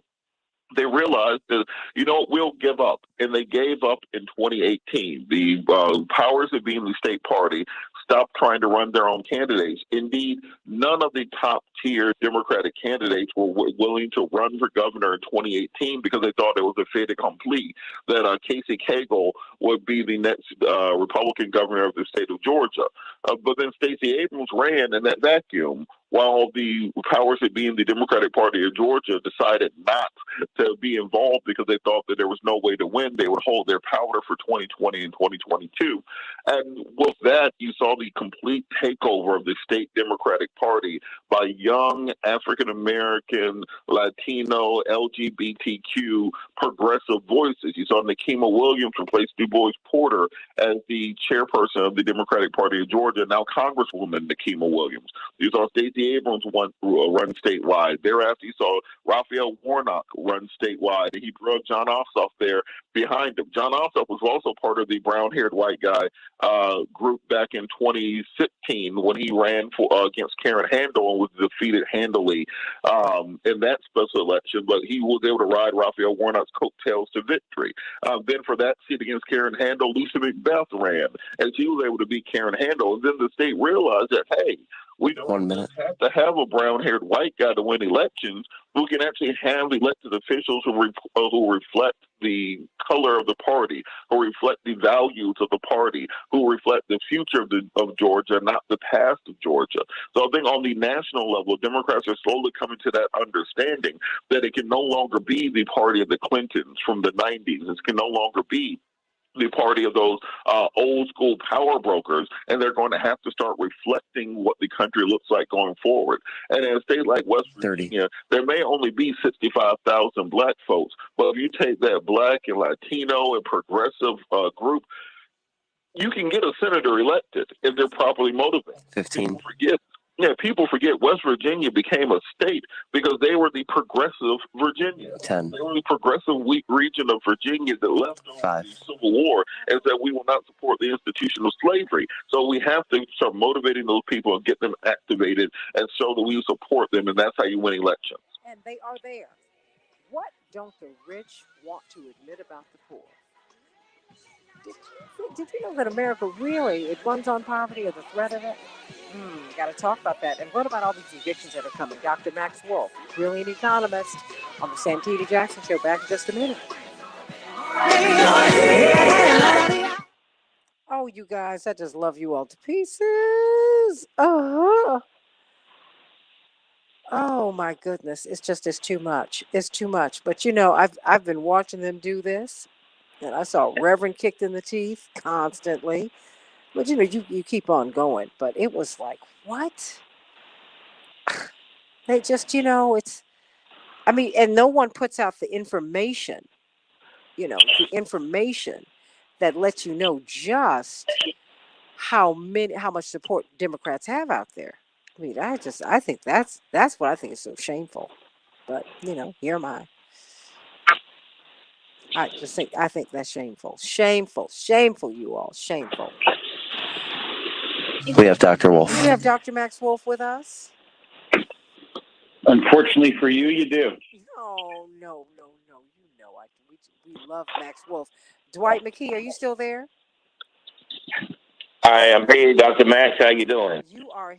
Good morning, sir. How are you? You are one of his favorites, just so that you know. Likewise. You are one of his favorites. You're also my only fan, so carry the burden heavy. Don't pay attention. You gotta stop paying attention to Max. Lord have mercy. Someone, when I met him years ago, they said, have you ever, Max is really funny. I said, he's really sweet. I've never heard him really do a lot of jokes. They were like, are you serious? I said, no, the Max I know. They were like, stick around, kid. I said, okay. This is one of the funniest, most brilliant minds. That was my other friend, but we don't talk anymore. Oh, no. What did my father say? The first time he heard him on the show, he was like, he said, my God. He just looked at me. He said, oh, which is the same thing Dwight said. But he said that about Robert Oh, thank Patillo. you. Oh, no.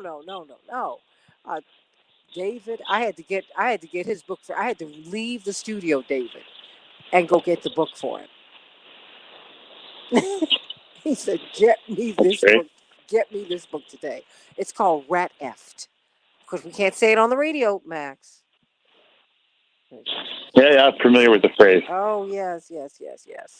So you can't say it. But I'm glad you're here.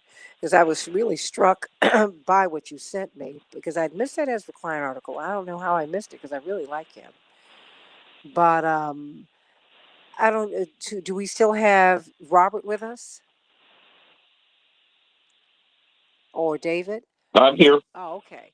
Well, you know what? He sent me an article that I don't know how I'd missed it, and what the rich don't want to admit about the poor.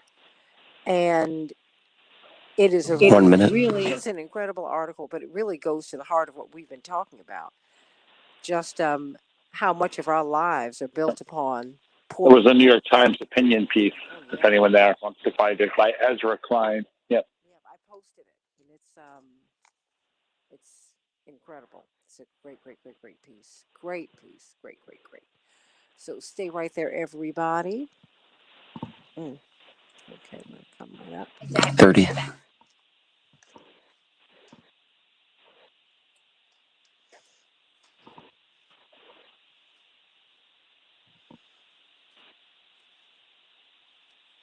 $15. 10.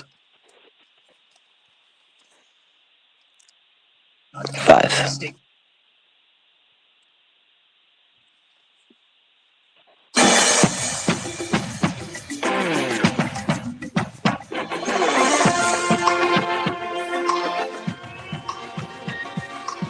This is the Santita Jackson Show.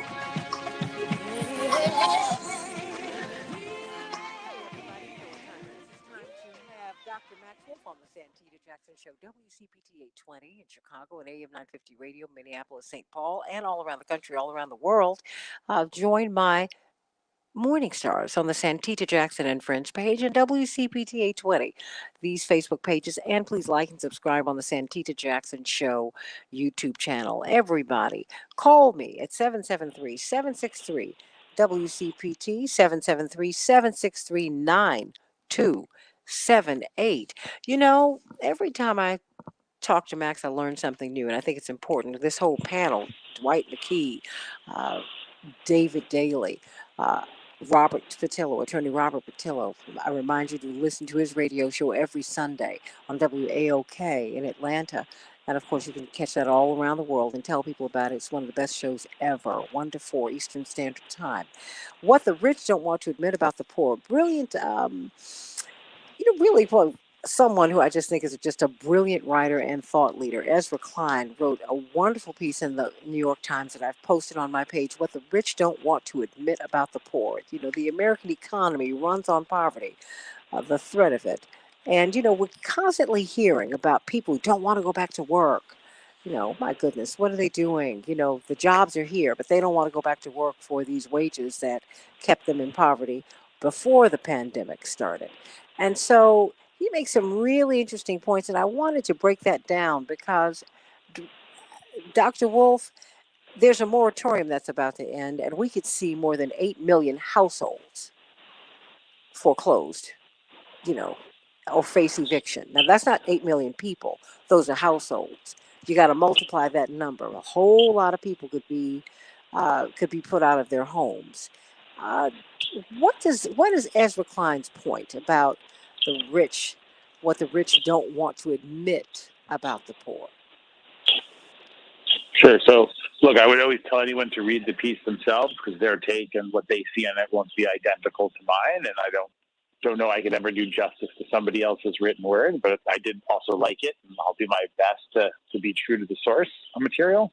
But I think the basic notion, which is something we've discussed on your show, and I think is a neglected fact of this conversation, is that we have a long-standing structural poverty that a lot of people rely on for a lot of things.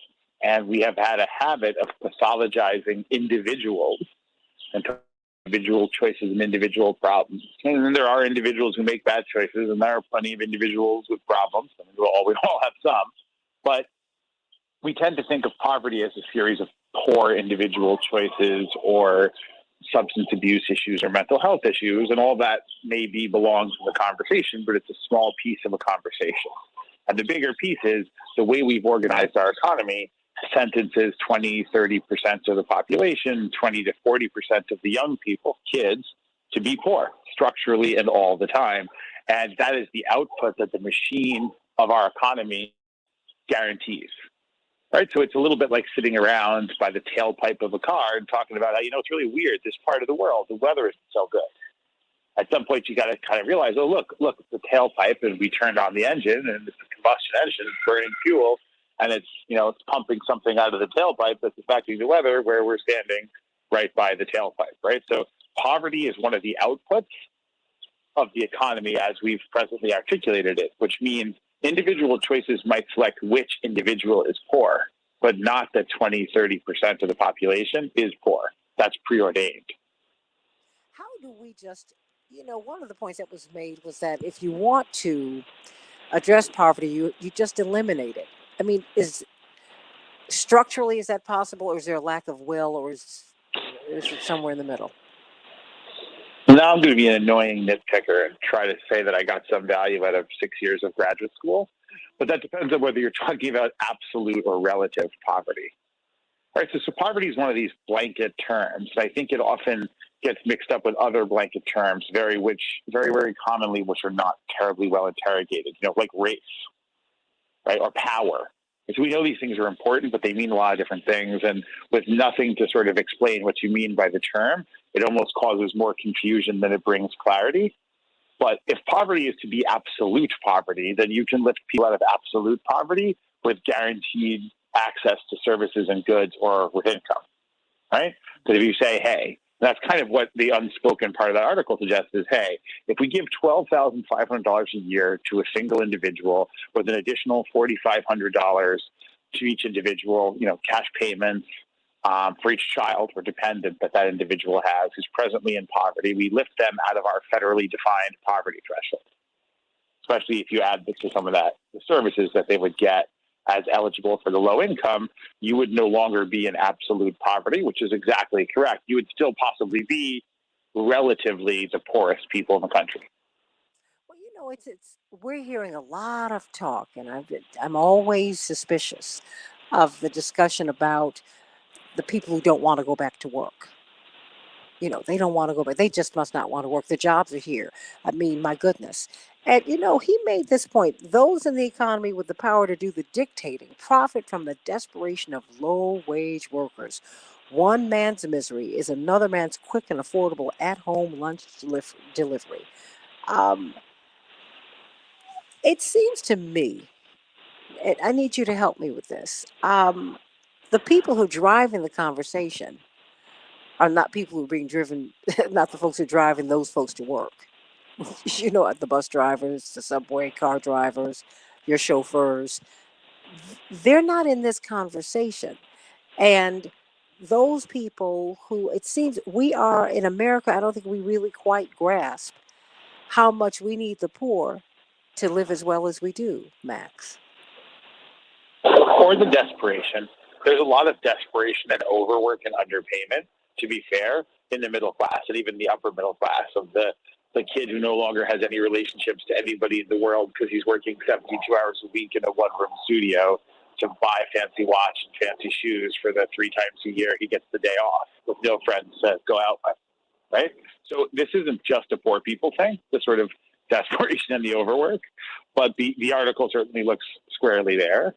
I think the notion is if you want to get really inexpensive things from people that are hard to provide, you are probably going to need to either have a technological breakthrough or immiserate the labor that provides it, right? And so one of the things people don't talk about is like the largest growth job category of the supposed boom the last few months for men is Uber driver.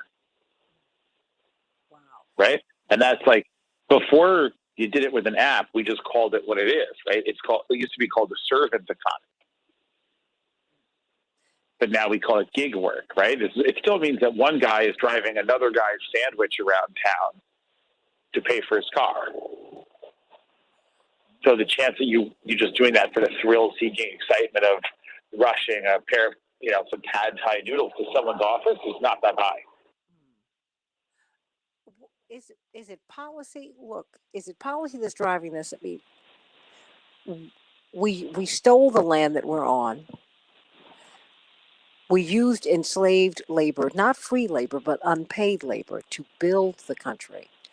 Then when we ended that, we moved to putting children in factories and other people in factories, and we barely paid them. And people were able to build these gargantuan fortunes, and we became the economic super engine of the world.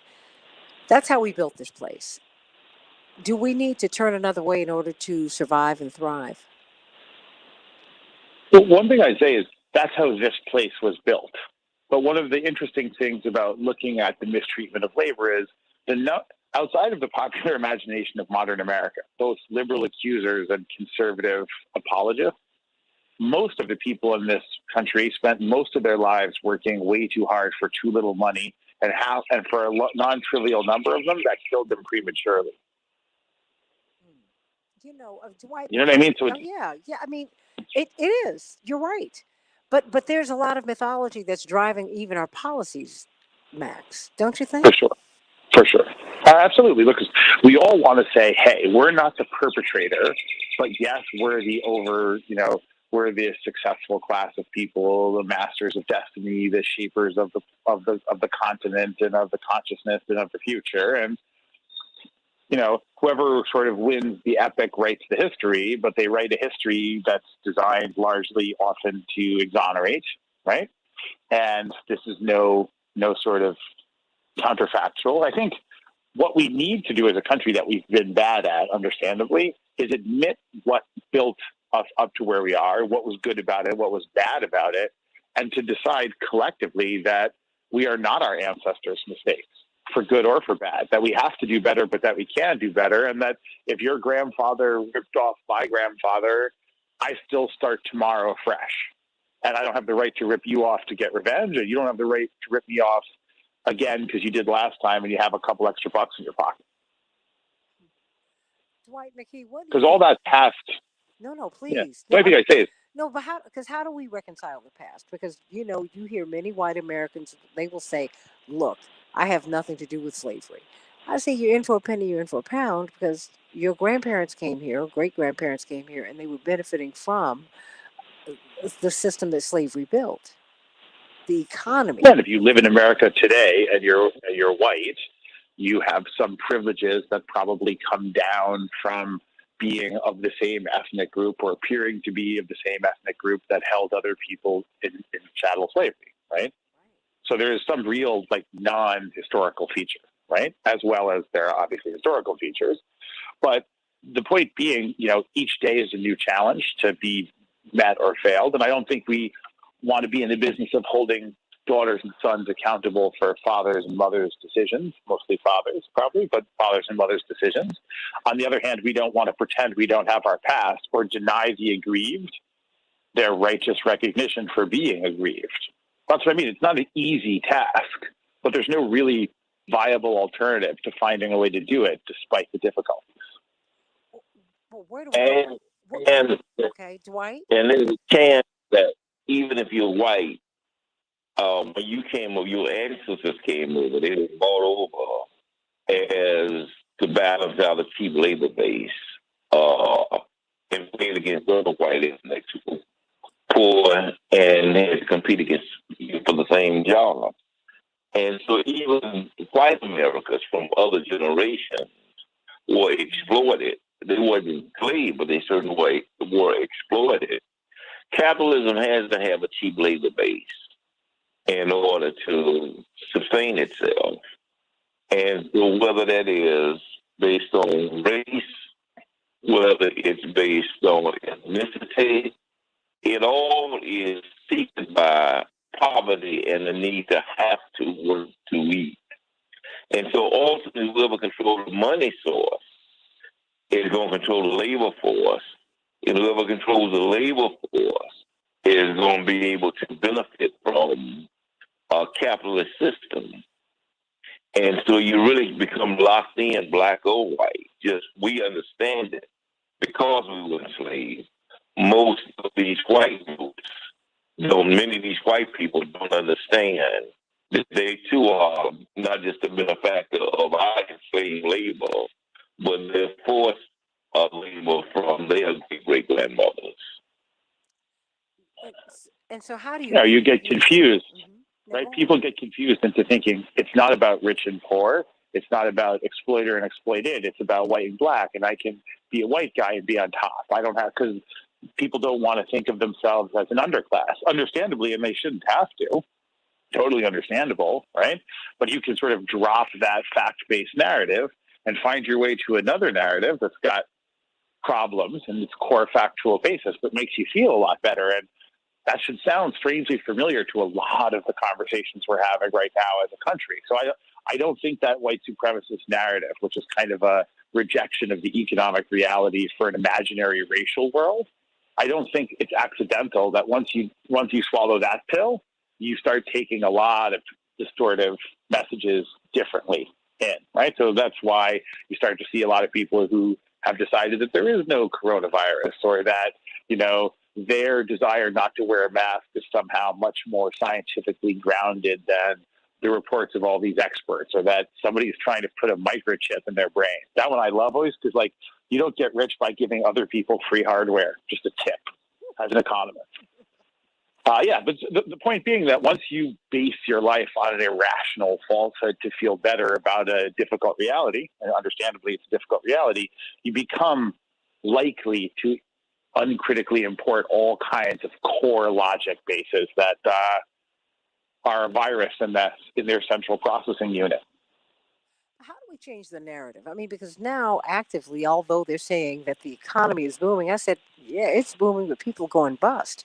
And we're seeing this moratorium ending. And even if they decide not to end the moratorium, that's at least 8 million households that are absolutely economically insecure. And that's just them. We're not talking about everybody else who's just teeter-tottering on the edge. What do we do? Is it universal basic income? Just in terms of policy, let alone the narrative. In terms of policy, where do we go? I mean, what if you could sit and talk with I would the say one president? thing too. Okay. Yeah, so one thing we should say is that we now know from our health research that being on the edge, being this close to the precipice, okay, wondering if you can pay your taxes, your rent, your mortgage, your car payment, or whatever it is, your Rent America Furniture, some guy you borrowed money to who's not known to be friendly when you're late, whatever it is, whatever version it takes, is literally killing hundreds of thousands of people. Like the stress and the overeating and the substance abuse and the marital and the child abuse that comes directly out of that, and just the grinding disability of that stress on people, is a huge catastrophic health problem. It's an everyday coronavirus with no vaccine, right? So social safety net is designed to allow us to sort of cope with it, right? And that's what people don't tend to acknowledge. And the other thing is, it is true when the business economists and some of the business folks and conservatives say, hey, if you give people a better fallback option, they will demand more. Like, I do think that's true. And I think that liberals who advocate for that should acknowledge it, right? The question is whether we've reached the point as a society where, to tie us together and to be a little closer to our own ideal version of who we are, we decide that, yeah, okay, if you're less absolutely desperate, there's things you're not going to put up with and jobs you're not going to do. And there will be businesses that are lost, and there will be unemployment that comes from it. But net, that's just who we are, right? I mean, there are jobs we're missing right now because you can't buy and sell children. I'm okay with it. I'm not up at night worried about it, but it would be a job. And there'd be buyers, and there'd be sellers, and there'd be brokers, and there'd be lawyers and accountants and all the rest of it, right?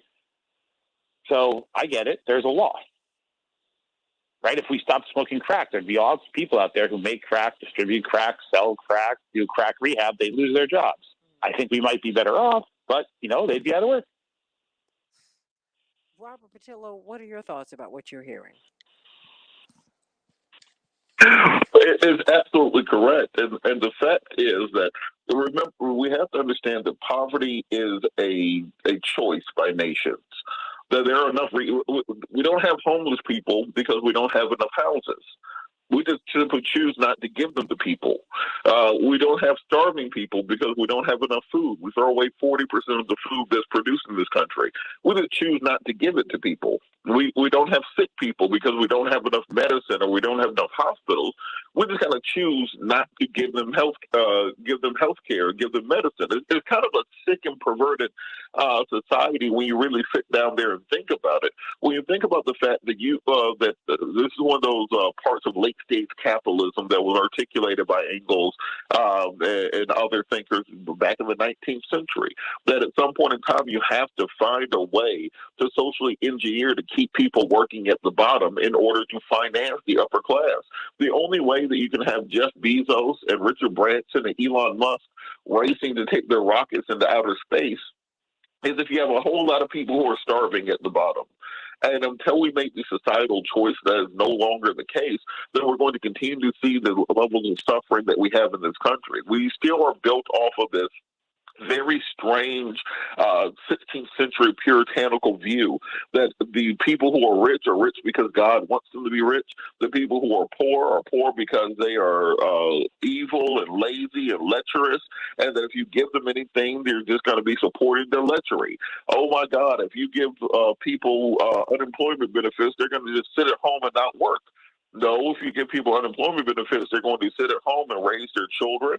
They're going to take care of their house. They're going to start small businesses. They're going to find ways to not be poor anymore. But in the American way of thinking in this capitalistic society, the idea is that somehow because you have more money that you are a better person than the poor individual. That because you have more money, clearly you're smarter and more able and more moral and more valorous than those people who do not have it. And until we break that propaganda that's pushed into our brains, until we break that brainwashing that goes through, and start realizing that your level of education, your level of intelligence has nothing, your level of work ethic has nothing to do with your economic outcome in this country. There are plenty of people who are working on a farm, breaking their back every day, working harder than any investment banker ever would, and who can do a math problem in their head faster than anybody on Wall Street, but they'll never have that economic opportunity because of the way the system is set up. Once we break that and reshuffle the social structure, that is when you can end poverty. We can end poverty tomorrow if we wanted to, and we put our minds to it. We could simply say, we're going to make sure everyone has a house in this country tomorrow. And we can just move people from under bridges and out of parks and in tents and into houses. It can be done tomorrow morning, but we simply choose not to do it. Well, I mean, last few minutes belong to you, Maxwell. Where do we go from here? How do we break this cycle? Because you said the world that we left in 2020 at the beginning of this pandemic is not the world we're going back into. There's a heightened awareness. There is something in the zeitgeist. You see people not going back to work, not because they don't want to work, not because they don't have a mind to work. It's like, stop it. It's just something's not working. I think people were forced to a tough crossroads, different people for different reasons at different moments, but there was the forces that literally left you behind to die, and the forces that wanted to take you forward into the future. And nothing kind of crystallizes the mind like crisis, right? And so I think people had to come to terms with who cares, how they care, who doesn't care, how they don't care. And I do think a lot of people sort of woke up around that. I do think a lot of people decided to go crazy one way or another and decided like, hey, what looks like the answer to this question is way too upsetting. And so I'm just going to pretend I got a different answer. And so I do think the country's kind of on a crash course between the people who are like, this is a tough pill to swallow, but I'm at least, even if I'm choking, I'm trying to get it down. And the people who are like, can't swallow that, doesn't exist. I'm having a lemonade. I'm sitting on the beach. You're like, okay. I mean, like, look, you got to get through to tomorrow. I'm not judging. I'm sure I've had my moments, but yeah, it's a little alarming. And so what you see is like, it's just a sort of pretty big gulf between people who are kind of like, hey, this is really hard, but I'm going to wrestle with it. And people who are like, this is really hard. It doesn't exist. I'm wrestling with something else. So I think before any other bigger stuff, we're going to have to figure that one out. But if we do, then we have the opportunity that every crisis is pregnant with, which is to say, okay, things got shook up a bit. We probably couldn't go back to exactly what we had before, even if we want to.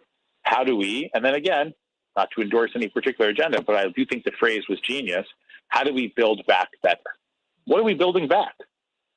Right? And how do we build back better? It's a little bit like if your house burns down, you do have to imagine living in a different house. And so you might think about laying it out differently or using the space differently or who gets what room or what rooms are big and what rooms are small. It's a forced opportunity. And I think we're kind of at that moment. And I think, look, we're 50 years to the day on from the war on drugs, which kind of turned out not to work too well and be pretty expensive and lead to a lot of attributes of a kind of police state that folks aren't so into anymore. And we've just spent the last few years deciding we can spend an unlimited amount of money on certain things if we agree they're a good idea. So now it's kind of hard to tell everybody who's in equality and poverty, hey, those aren't important. But, you know, propping up the economy is, but propping up the majority of people isn't.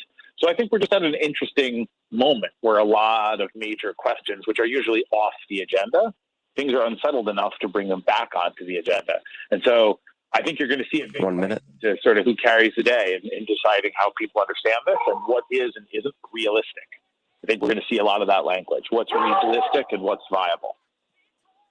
Dr. Max Wolf always making us think on the Santita Jackson Show. Of course, Dwight McKee, brilliant Dwight McKee. Can't wait to be with you this weekend. Your birthday weekend, yay. Pastor Hatch's Church, what's happening there very quickly? I got about 10 seconds, Dwight. 30. Dwight? Is Dwight still there?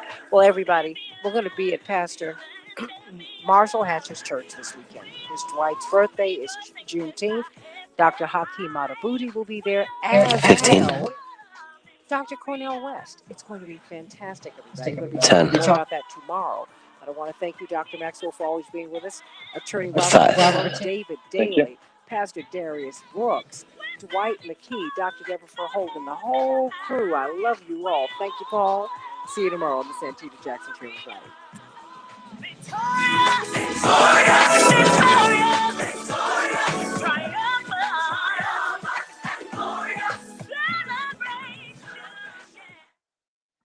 Thank you, Dr. Wolf. You know what? I thought we were communicating yesterday, but I guess I made a mistake.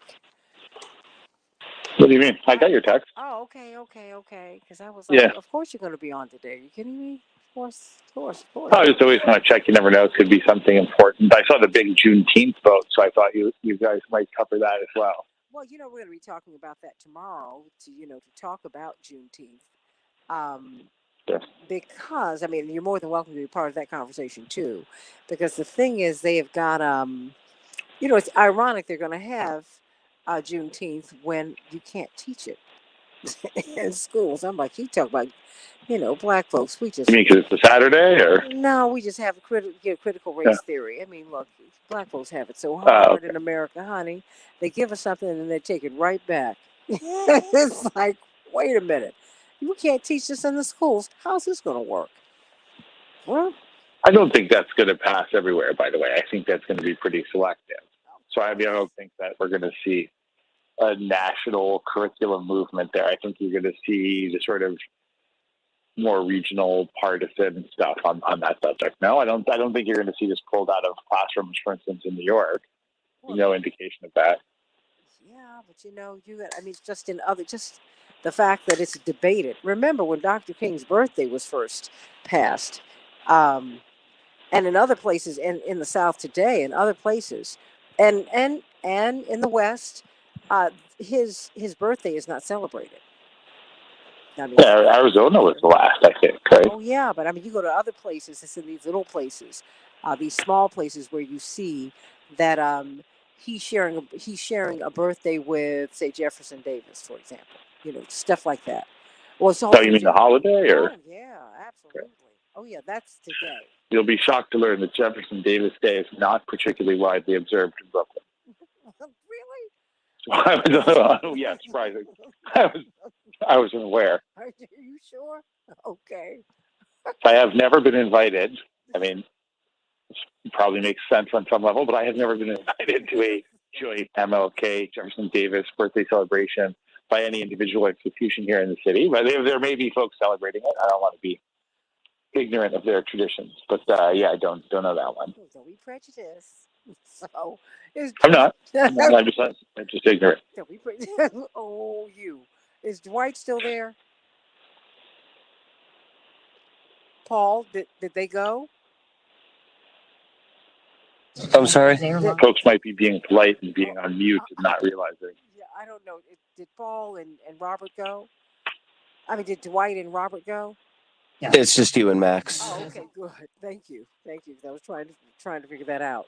But there's just a lot. I was really compelled by that article because the conversation sounded very much like the conversation that you and I have had in part. Yeah, we covered some of it. Yeah, I mean, just on a personal level, and there are just so many myths that drive the American conversation. I'm going to let my Facebook audience go in a couple of minutes, but I wanted Dr. Wolf to be able to make whatever final remarks he wanted to make. There are so many myths that have been driving the American conversation that drive the world conversation. I mean, when you look at the G7, I think there's a lot of confusion too between race and poverty issues in the U.S. And I think the confusion is not just on the right. I think it's just as much on the left, right? So I think it's this notion that poverty is somehow a person of color thing, right? Which isn't to say that there aren't elevated rates of poverty among communities of color. There are, right? Because poverty is a byproduct of all kinds of structural discrimination, for sure. But poverty is still very much a white phenomenon in the United States for the majority of folks in poverty. Would you say that out loud, please? That's something Reverend has been saying. So I don't think poverty is, which is, look, I'm not saying that there aren't elevated rates of poverty in communities of color. There certainly are. But the majority of poor people in the United States at every moment in America's history, maybe save the first few when it was mostly Native Americans, has been the majority white story, right? For the majority of poor people, just by a head count, are white poor people, right? So I think there's a sort of a notion that they, right, are poor and they can be people who you consider to have personal issues, mental health, substance abuse, work ethic, the wrong religion, right? Or they, a different race, right? Or somebody who's different from you. And I understand why people think that. It's comforting, and the alternative is quite discomforting. But the truth is, poor people are just like people who aren't poor. They just have less money. And the society produces a lot of opportunities to be poor. It's not that hard to get a ticket on that train. Absolutely. And I think that's unsettling. But so I think people kind of banish the thought, which totally makes sense. Got to get through the day. But at some point, that can become a social philosophy that doesn't have as solid a footing as it should have. And I think that mistake is made on the left and the right. The left that imagines that poverty is always brown or black, which is, sometimes the case. And not a good idea, not accurate, not factually based. Well, I think we do that same thing with these police killings and police abuse. This is an issue. We're the canaries in the mine. Black and brown people are. But be very clear. It hits us first, but it hits everybody eventually. That's Look, when we build social models, if you build a good social model, you don't always use it. But one of the things you look at to try to understand negative event or a collapse or a crisis passing through an economy is we use epidemiological modeling. So you say, how does a disease enter a population? Right. So most diseases enter a population. They gain a foothold in a vulnerable community. Right. So if you're poor and a person of color and maybe a woman, right, and or maybe don't have a fixed residence or a job, then you are like a person with no immune system and a disease system, right? You're like a very sick individual lacking that social immune system.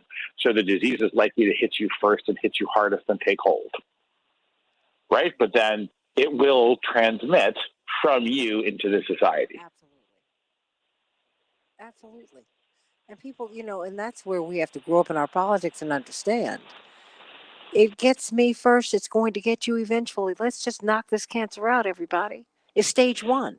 I think it's the Cardinal von Neumann is the sort of, the guy who figured this out, right? That's like great quote, right? Yeah. If they came for the gays and I didn't care because it wasn't me, and then they came, and when they came for me, there was no one left to care. Absolutely. Right, that's why you pay attention to the canary and especially if it's dead, you might want to pay attention to it. But yeah, even if the canary's still alive, you want to keep your eye on it because it tends to be a pretty good smoke alarm. But like you said, pay attention to it. Pay attention, everybody. And and we're in a time where people are paying attention and narratives are shifting, and that's a good thing. That's a good thing. It's going to make us. The last thing I'd say that no one says, probably because it's a terrible idea to say it, but I think it's a big deal, is that there's a generational underclass. And I think that's changing where these messages resonate. And I don't think the people who run the country have figured this out very well. There's a generation or two of younger people who have been given the type of opportunity and treatment we've historically reserved for minorities and other abused populations. And they have begun to, I think, identify more as an abused population or with abused populations because it's closer to their experience, i.e. a world of less opportunity, more risk, a sense of a sort of spoiled planet and a spoiled set of opportunities for them where the odds are a bit tilted out of their favor. And so I think you're just getting different audiences and different responses to complaints and social critiques, which are not new.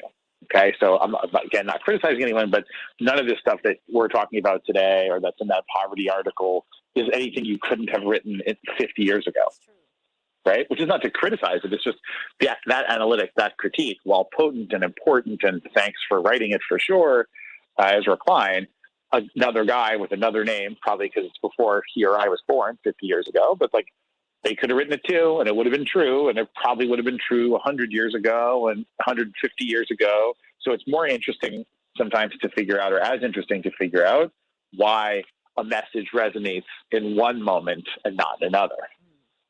Absolutely. Absolutely. It's just, we've been making these arguments for a long time, but I guess it's just, the lack of understanding is so profound. You just have to continue to massage, uh, the public and give people, the information. I mean, the fact is you're getting a lot of narratives from the mainstream media and from so many sources that run counter to this. But the fact is, everybody, we're going to have to come up with not just a new way, but the right way. We're going to have to grow. Might I say something too? I mean, I don't want to be the sort of silly moderate on this one, but I do want to make one point, which is there's a lot to critique about the mainstream media for sure, historically and now. But the really crazy stuff, the sort of megaphone for the sort of Pied Piper call for the crazy town bus, that's coming from the new media. And they deserve a lot of scrutiny too. Oh, I think everybody does. So, yeah. Because, you have something, because, the controlled opposition, the best way, what is this? The best way to control the opposition is to lead it. I mean, this is where we are too. So all of these sources, just given my background, Max, you know me, I'm not trusting. Okay, because I don't know who's coming. I don't know who's coming to me for what reason. I really don't know. So, I mean, and I'm fine with it. It doesn't keep me up at night. No, I just think the social channels. I think a lot of people think that YouTube or Facebook or Twitter or their TikTok or whatever it is that they're excited about, or some email chain, is somehow less biased or more truthful or the voice of the everyday citizen. And nothing is more manipulated at scale than that. And there are millions of Americans who are reading foreign affairs deep plot of the Russian military as news every day. Oh, absolutely. On Facebook. But then and it's being distributed to them through their friends' news feeds. And like the sort of relative trust people have in direct messaging and social media sites has been weaponized against them very, very effectively. And I think some of the mainstream media critique, while often reasonable, it drives people to spots that are even less reliable and less vetted and less accountable than the mainstream media sites that are being criticized or that they're running away from. Well, the mainstream media, they're credible, because they've been credentialed by certain parties. But these parties, they're suspect. You find a lot of people who are in the mainstream media, they come from the intelligence community, tacitly. And no, my point isn't that the mainstream media is 100% reliable, right? The point is, I don't think you have a lot of people, I don't think you're making that point. My point but be careful that in your haste to jump out of the frying pan, you don't find a nice spot of fire. I mean, my thing is everybody just be healthily skeptical. Period. Ask questions. That's why it's important to be able to ask questions. That's why it's very, very important. I mean, because we don't think critically. And many of us, to be fair, we are trying to grind it out from day to day to day. But also because the media have been in on so much mischief, they have shot themselves in the foot, Max. I mean, we agree on that point, and that's what is so harmful. Sure. It's I mean, because you need look, the first mechanism that is seized in a revolution is the communication system. It's that important. It's that valuable. For sure. But for sure. But now, my only point is more like when you tell your friend when they say I got to get out of my job, I hate my job. You say okay, but if you're a good friend and you've been around a while, you say, hey, make sure you don't just leave that job. Make sure you find the job you want to go to, because otherwise, you're really likely to end up suddenly looking like a person who goes from job to job, because your new job will make you fondly reminisce about that old job if you're not careful, right? Because you can't just run from, you have to go to, and you have to be as or more concerned with where you're going than whatever was imperfect about where you left. I agree. And trust, but verify. How about that? Everybody. For sure. For sure. Because look, I think the hardest thing for people to do on social media is the most important, which is be extra skeptical when you see something you agree with. Absolutely. Right? You should reserve your greatest skepticism for what confirms your opinions, because basic psychology tells you that you'll have huge confirmation bias, that you'll take as credible a rinky source or an unknown source if it makes you feel like you were already right, or that, something you had hoped is true. So the funny thing is, that thing you really want to hear is the thing you should probably be most skeptical of. And what makes social media often effective at relaying bad messaging is that what you most want to hear, you are usually least skeptical of. And I think we need to understand that social media is also social manipulation. These people know you. They sit around and they create algorithms around your thoughts, your behaviors. They know you. That they know you. They do. You not to make you paranoid, but some folks you get studied. It's a cattle maze. It's not a public green for a meeting. It's a cattle maze. That's right. Right? And they don't bring the cows into the cattle maze just to chat. Not at all. That's not why bulls don't go in the cattle maze in order to have like a thrill and an afternoon of adventure. Absolutely. Absolutely. Well, what are your final thoughts for us today, Dr. Max Wolf? I'm a little disappointed that your audience didn't get you one of those $2.3 million space trips that we had discussed that you wanted. I kind of took that personally. I'm struggling with it. Is you trying to send me No, away? I just think that's what it is. I think it would be pretty big for the syndication if you were broadcasting live from outer space with Jeff and Elon. I also think it would have a fun influence on the trip for everyone. So I would actually enjoy it. I mean, I have to be honest, it would be a little scary to go to space, but I know you're brave. I was a little disappointed about that.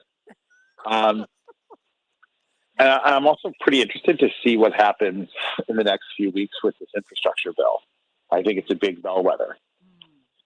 So I think you're starting to see some interesting things shift around. Do you think it's going to pass? I mean, or do you think how diminished will it be if it does pass?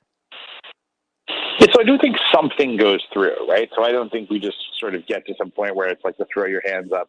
I guess it's not going to happen this time, right? But I think it's going to be laden with, clauses and special this and that to get votes. Although, sometimes that's how the sausage is made. I do think it'll be quite obviously. It's already kind of about 40% of its original kind of biggest, boldest, brashest version. I think something gets done. I just think it is a part of that poverty and social policy discussion what we decide is infrastructure. So I think the public discussion of the bill hasn't done a good job at saying, hey, part of what's being debated here isn't just bigger, smaller. Like, it's definitely true that some of these proposals are much larger than others, and that's really important, but it's qualitative. So a lot of the pushback is a pushback saying we do not want to expand our understanding of infrastructure to social infrastructure for equality, for redress of past racial issues or discriminatory issues, or giving greater opportunity to people who don't have broadband or various other issues, right? There's like a pretty major policy debate going on about what is legitimate infrastructure.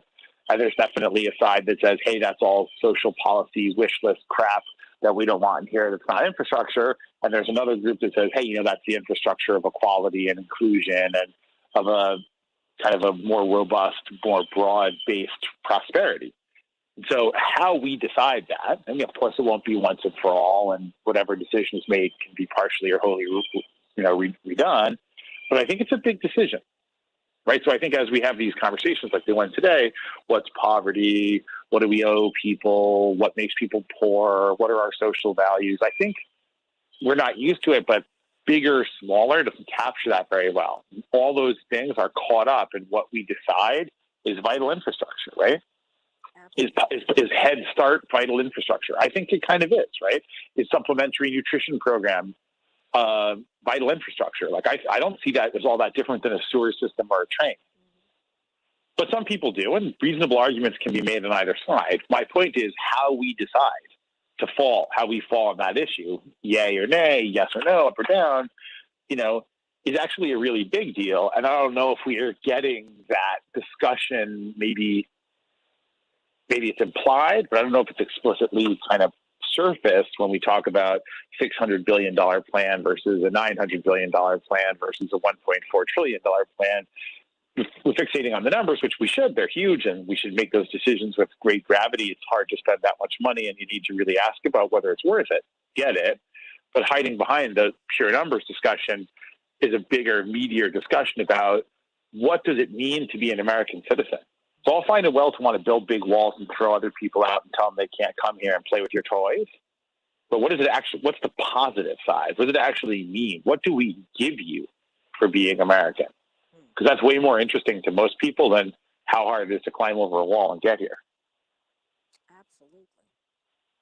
Well, I think something tells me, not something, I'm just listening to the conversations and the interest in this one. People are moving toward um, wanting to dig down and have deeper, more mature conversations. And there are others who don't. I get it. But at least I think there is a growing body of Americans who are beginning to ask some questions that need to be asked and who are seeking answers that need to be sought. It's going to take some time though, because we've got layers and layers and layers upon layers of narratives that have to be well, number one, you need to understand that the narrative is wrong. It's just like looking at the G7. G7 is not what it was 40 years ago. It's not. You got the BRICS nations. I mean, you got a whole lot going on. So, I kept trying to unwind in my mind, why is this an historic summit between Putin and Biden? I'm like, what are you talking about? These people don't even drive.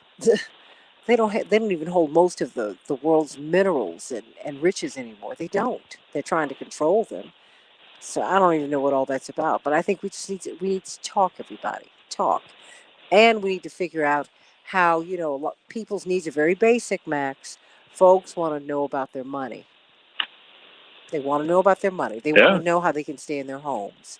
They want to know how they can get their kids through school and into school. They want to know, will the children have jobs once they get out of school? They want to know, they want to know, they want to know. They need to know where their next meal is coming from.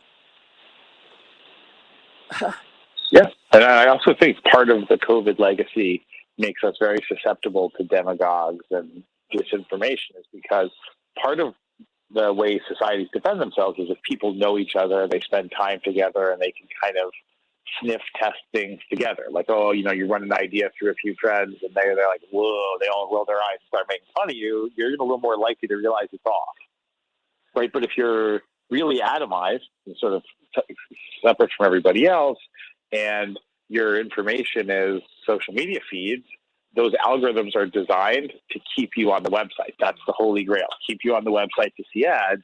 And so whatever you already think, they will serve you as facts to keep you happy and keep you pressing. And so if you start down a weird path, they'll accelerate your collapse down that path.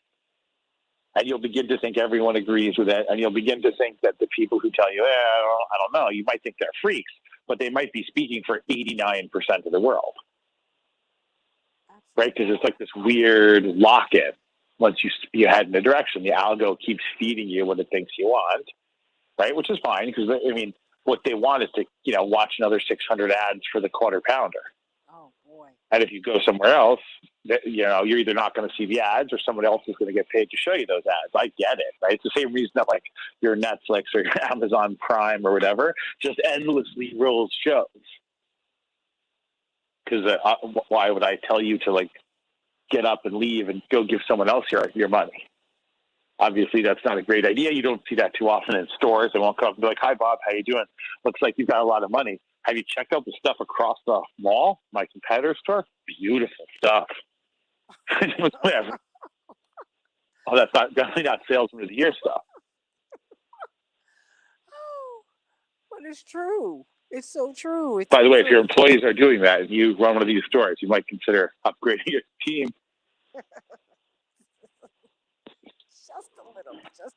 Just a little advice. It's true. But if you want to show the world that great salesmanship matters, you should contribute to the Santita to space.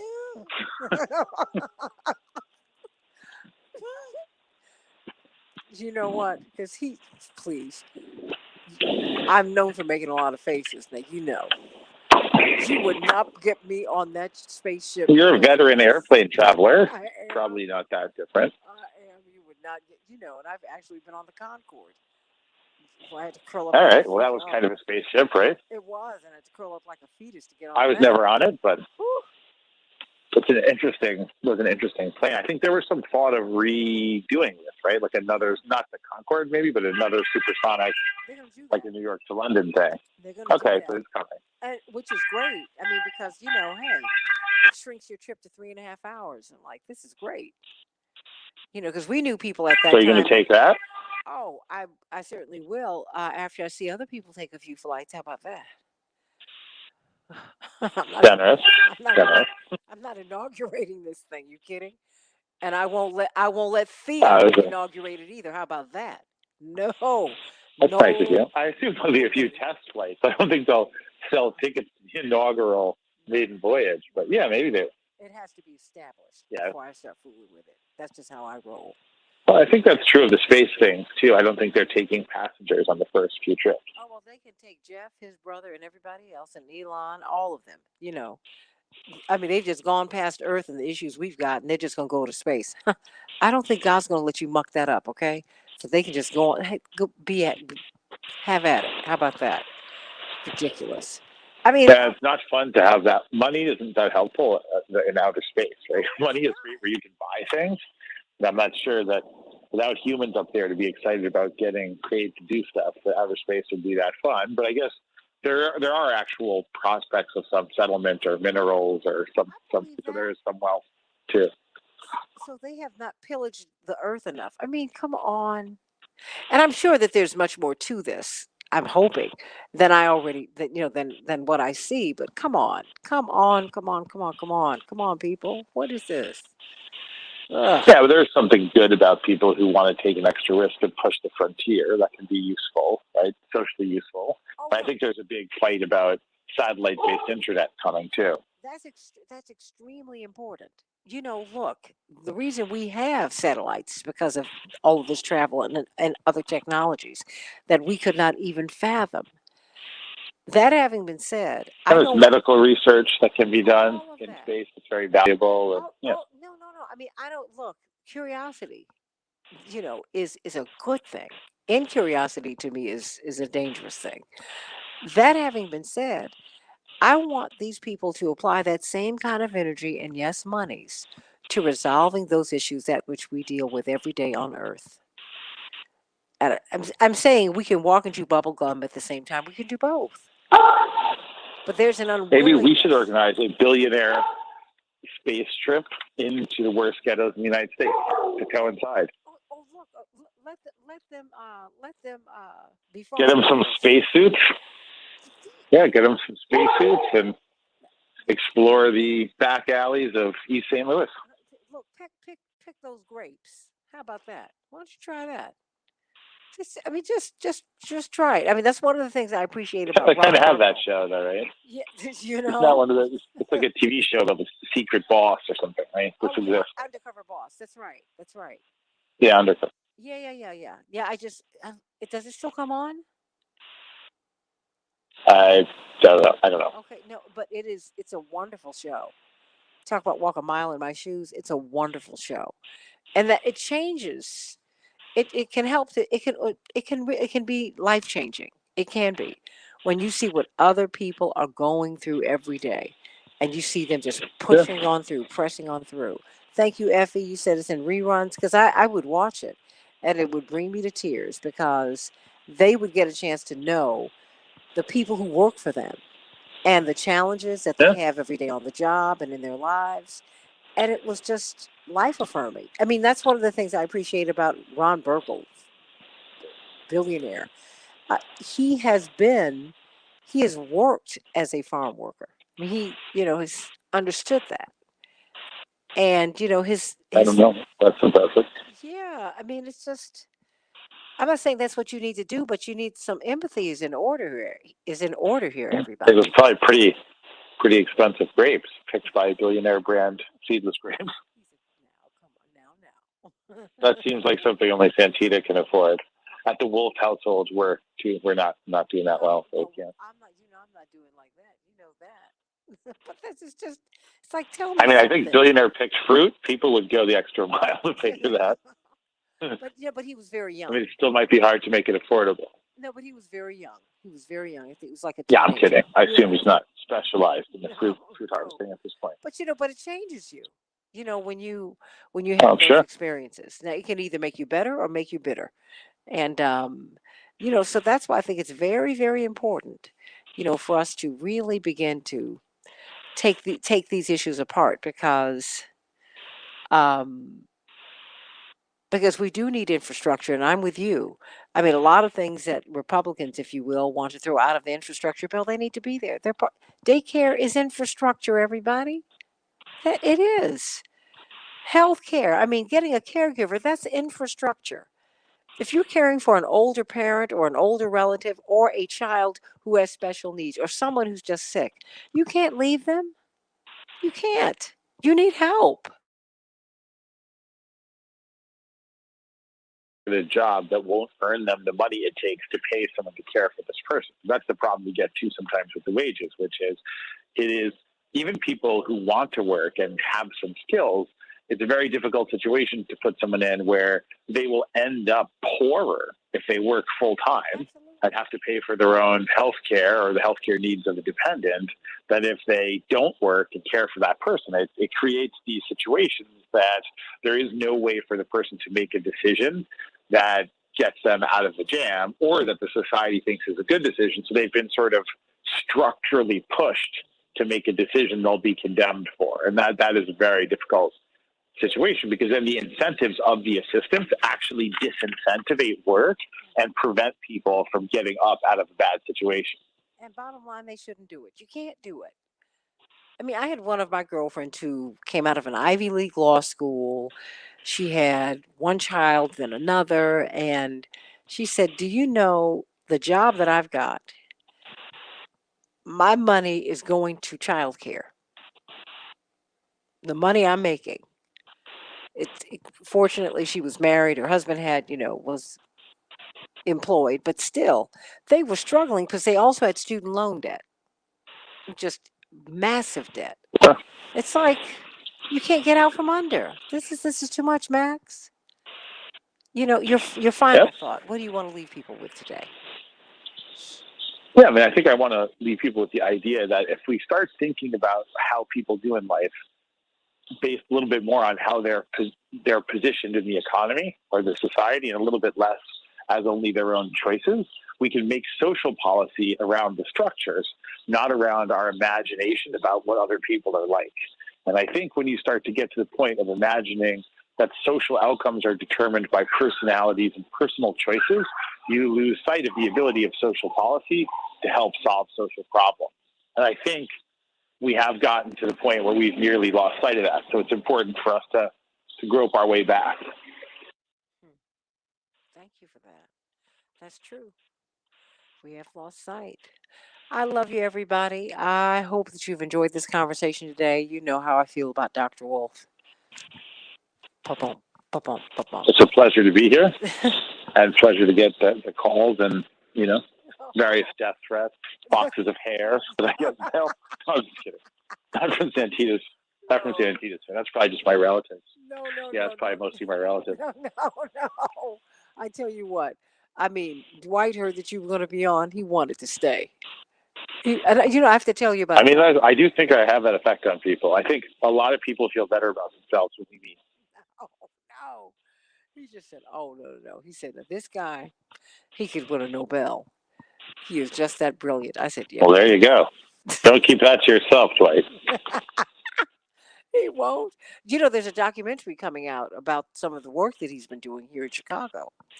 Amazing. He's been amazing. Yeah, he's been in New York. It was debuted at the Tribeca Film Festival a couple of days ago. Oh, okay. Yeah. So Cornel West, your father's friend, and Dr. Hakeem Matabuti, they're going to be part of a Juneteenth celebration, and they're also going to be celebrating Dwight's birthday. Oh. So.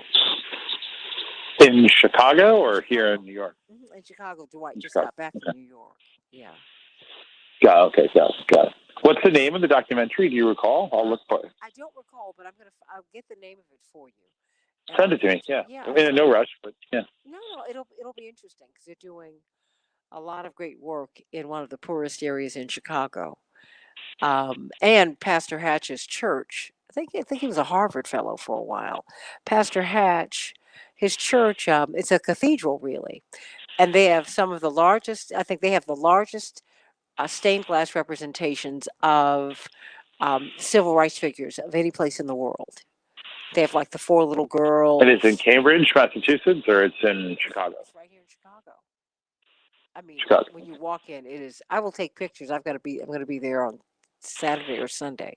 It is gorgeous, absolutely gorgeous. It's an old cathedral. Are these historical or are they recent stained glass? Well, he had them made since he's been pastor. And so, it's a cathedral. He said we might as well have stained glass windows that represent our lives, that mean something to us. But just as you go into other places, these stained glass windows mean something to everybody else. Well, the four little girls mean something to you. Frederick Douglass means something to you. Booker T. Washington, Du Bois. These people mean something to you. So that's what I'm going to do. And it's just absolutely really cool. Gorgeous. Yeah, fabulous. Like the frescoes in Rockefeller Center. Yeah, it sounds cool. Absolutely. And they all matter, everybody. It's just, I think it's important for us to see ourselves and to see our accomplishments, period. So maybe I'll end with that. The last time we had a huge structural economic breakdown in the Great Depression, the Work Progress Administration actually paid out-of-work artists to make these. And some of them are still out there, and they're pretty magnificent. some of these frescoes and sort of honorifics to everyday men and women at work or struggling to get by, made by some of the leading artists of the day and folks that went on to be the leading artists, of the decades after the 30s. Yeah, pretty amazing stuff. Radio City Music Hall, all throughout Rockefeller Center, you see them, and it is absolutely incredible, the work. Because there was something, they valued the work of artists, and they made sure that these artists did not starve during the Depression. Well, I guess that's what. And that the people got more than bread, right? Because if the artists are working, then we all get the art. And 80 years later, 90 years later, in some cases, still have the art, right? Absolutely. What man cannot live by bread alone? You can't. You can't. And when you see this art, when you go, and I wish people when they gave tours of New York that they would talk about that. I remember as a little girl, my father taking me. I was holding his hand, and we were walking through Rockefeller Center, and he had someone guide us on a little tour because there was things he didn't want me to miss. Max, I was like 6 or 7, and he was talking. That's when I was. That's when I was really. I became fascinated with the WPA, and because these are things my parents talked like that. This is where they put these and these other programs where they would put artists and they would put people to work. They put people to work. They put people to work, but artists in particular, I have a real thing about that. And we have some of the greatest works that we've produced in this country, musically, in terms of painting, sculpture. Yeah, Hoover Dam is pretty amazing too. I always think it's when if you have a chance, folks have a chance. It's a pretty amazing piece of architecture and engineering. Have you seen how low the water is there, by the way, right now? Haven't been lately. No. I know there's a big drought. I saw a news story. Yeah, I haven't been in like 20 years, but yeah, they're the major drought. They're at the lowest levels they've ever been in. It's incredible. Thank God we both know this is a climate change Chinese hoax. I don't know where these people get these ideas from, but they got them. Yep. I feel like it's probably Bill Gates is diverting the water from Lake Mead to wash the microchips he's putting in our brains to make us think we have COVID. All makes sense now. I could probably get 20 million followers with that. You will. And you can monetize it, Max. Huh? It's okay. It's okay. I don't need to go to space. I think I might leave that one alone. Oh, okay. Okay. Well, I'll let you know how. I don't mean to be flippant. I'm sure a lot of very reasonable people probably believe that. I don't mean to offend them, but as a non-convert, I do have a hard time figuring out how you get there. I think but that's the thing about trust. When you lose trust, anything becomes believable about people. That's why you got to be careful, and you need to be credible. Yeah. I think it's important to be sympathetic. Because I want someone to be sympathetic to me, and I'm sure I think something that's as strange to someone else as that is to me is, good people can think things you don't agree with, and it doesn't mean they're not good people, and it doesn't mean they don't know a lot of things and have things to teach you on any number of subjects. I guess, and I'll leave it here because I need to run, but if you give people an irrational existence, they'll cotton to irrational ideas. We can help people have a life that makes sense. They'll choose theories that make sense too. Absolutely. It's real. So that's where, we have to shore up. These institutions need to be trustworthy. And then, things will change. But when you lose people's trust, that's what happened after the Kennedy assassination. I think it was like an 80-20 flip. 80% of the people in the United States believe the government. After the Kennedy assassination, the way that was handled, 20% of people began to mistrust. I think that Warren report, right? Oh, the Warren report was not widely accepted. They shot the man in the middle of the street. And he was not flanked by his Secret Service guards. We've had Abe Bolden, the first black Secret Service agent, hired to work at the White House, and he was hired by John Kennedy, who called him the Jackie Robinson of the Secret Service. And what was alarming to Mr. Bolden Agent Bolden was that as soon as he got to the White House, beyond the harassment that he got, and he expected that.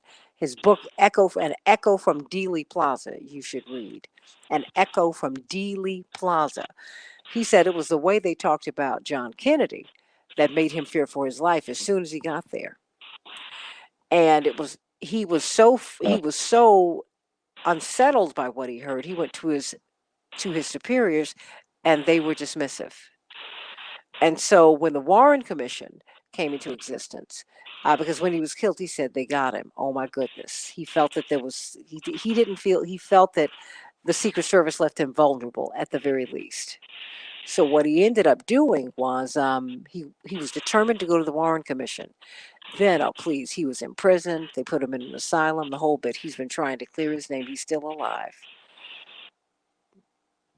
Oh, that's quite a story. Oh. I think also between 1963 and 1968, there were so many prominent folks who had a lot of hopes pinned on them, who died violently. Right, that there might have been kind of a bit of a public loss of faith.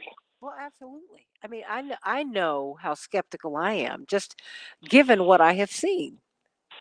I mean, yeah, we've had the guy from the Red Squad, which was directed by the FBI, but they were Chicago police officers. We had a guy, Howard Pointer, who was sent to kill our father, and he was found out, and he had to go public with it. I mean, he had a grid of our home, knew my brothers, my sister, and my comings and goings, and he drove my father around. He was part of our usher board at Operation Push then.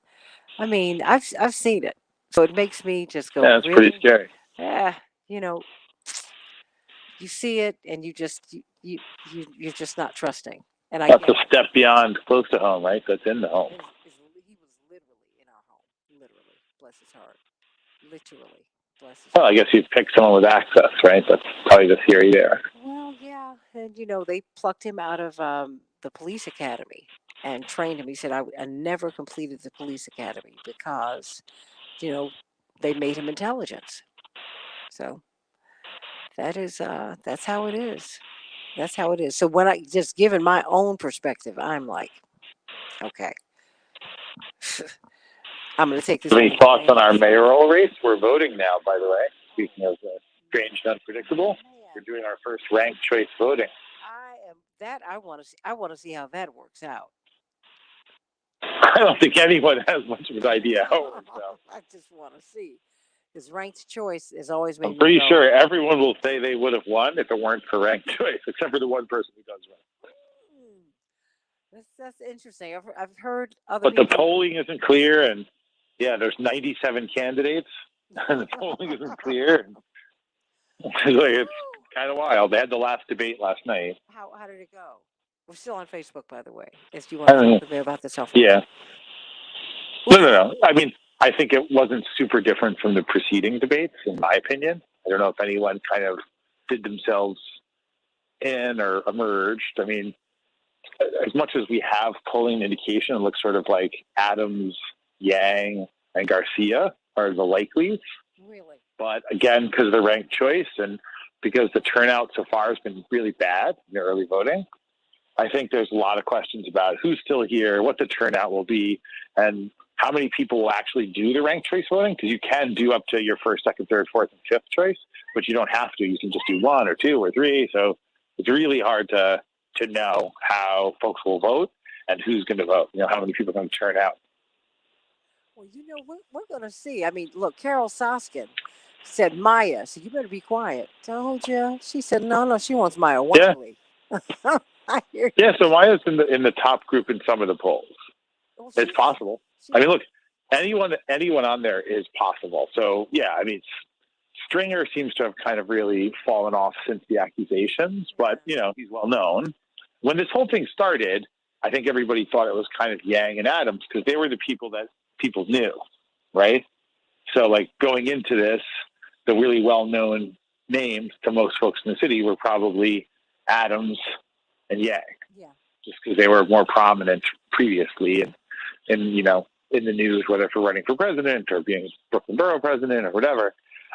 So they were the well-known names. And then over time, like the Garcia story got to be kind of big and she got the New York Times obviously, to endorse her, which was kind of a surprise and interesting to people. And Maya Wiley got a bunch of attention.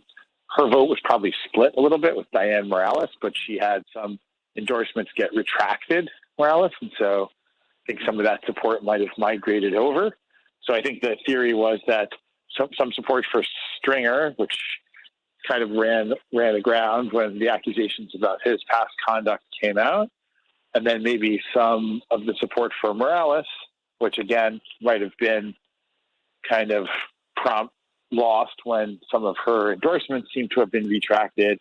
That may have migrated over to Maya Wiley, who's caught some attention and has made some points that were popular with the city, with residents. So yeah, it'll be interesting. I cannot wait. And I, in particular, want to see how ranked choice is going to work out and how people are going to react to that. That I want to see. I think we all do. Yeah. I think it's, especially for some of these less prominent positions where historically almost no one knows who any of the candidates are, and now they're supposed to pick like 5. It's like a pretty heavy research burden to pick and rank 5 people when you may not have heard of all 5 of them, or at least 3 or 4 of them a week ago. That's right. So right, because the number of people running for city council, they're not on the news all the time. They're not in the papers all the time, right? So like you'd have to go a lot further to do a little bit more effort, spend more time with your voter guides to have a sense of even who would be your first candidate, let alone your second or your third or your fourth, right? If indeed there are that many running. Yeah. I can't wait to see. And it's just a primary too, right? So the general's still months off, although normally I think if you win the Democratic primary for mayor in New York, you have a very good prospect of being the next mayor. But we have to see, because with you don't know. choice, it's so split up. You don't know who might run independently and who else. I mean, there's to me there's and the Republican field, right? So yeah. So there's we're gonna have to see. This is interesting. Maybe everyone will end up with Curtis Sliwa for mayor. Oh, the Guardian Angels. Don't tend to think that's hugely statistically likely, but who knows? It's possible. Certainly he's well known, been around, been active, very long time. Particularly with ranked choice, you don't know. Yeah, that's true. All right. Well, I will bid you farewell. Thank you for your patience and the time today, and thanks to your audience. And I will look forward to next Thursday. I just adore you. Thank you, Max. Everybody, thank you. Mutual. You all glad that we could de-race it. Oh, you almost went another whole hour. Yes, because I was talking to Max. It was a great conversation, and I don't have a Zoom call right now. I just have one. All right. There you go. Well, sorry to keep anyone there any longer than they had to be, but talk to you guys next week. Thank you all. All right. God bless. Bye, guys. Love you, everybody. Bye-bye. Bye-bye. Thank you, Max.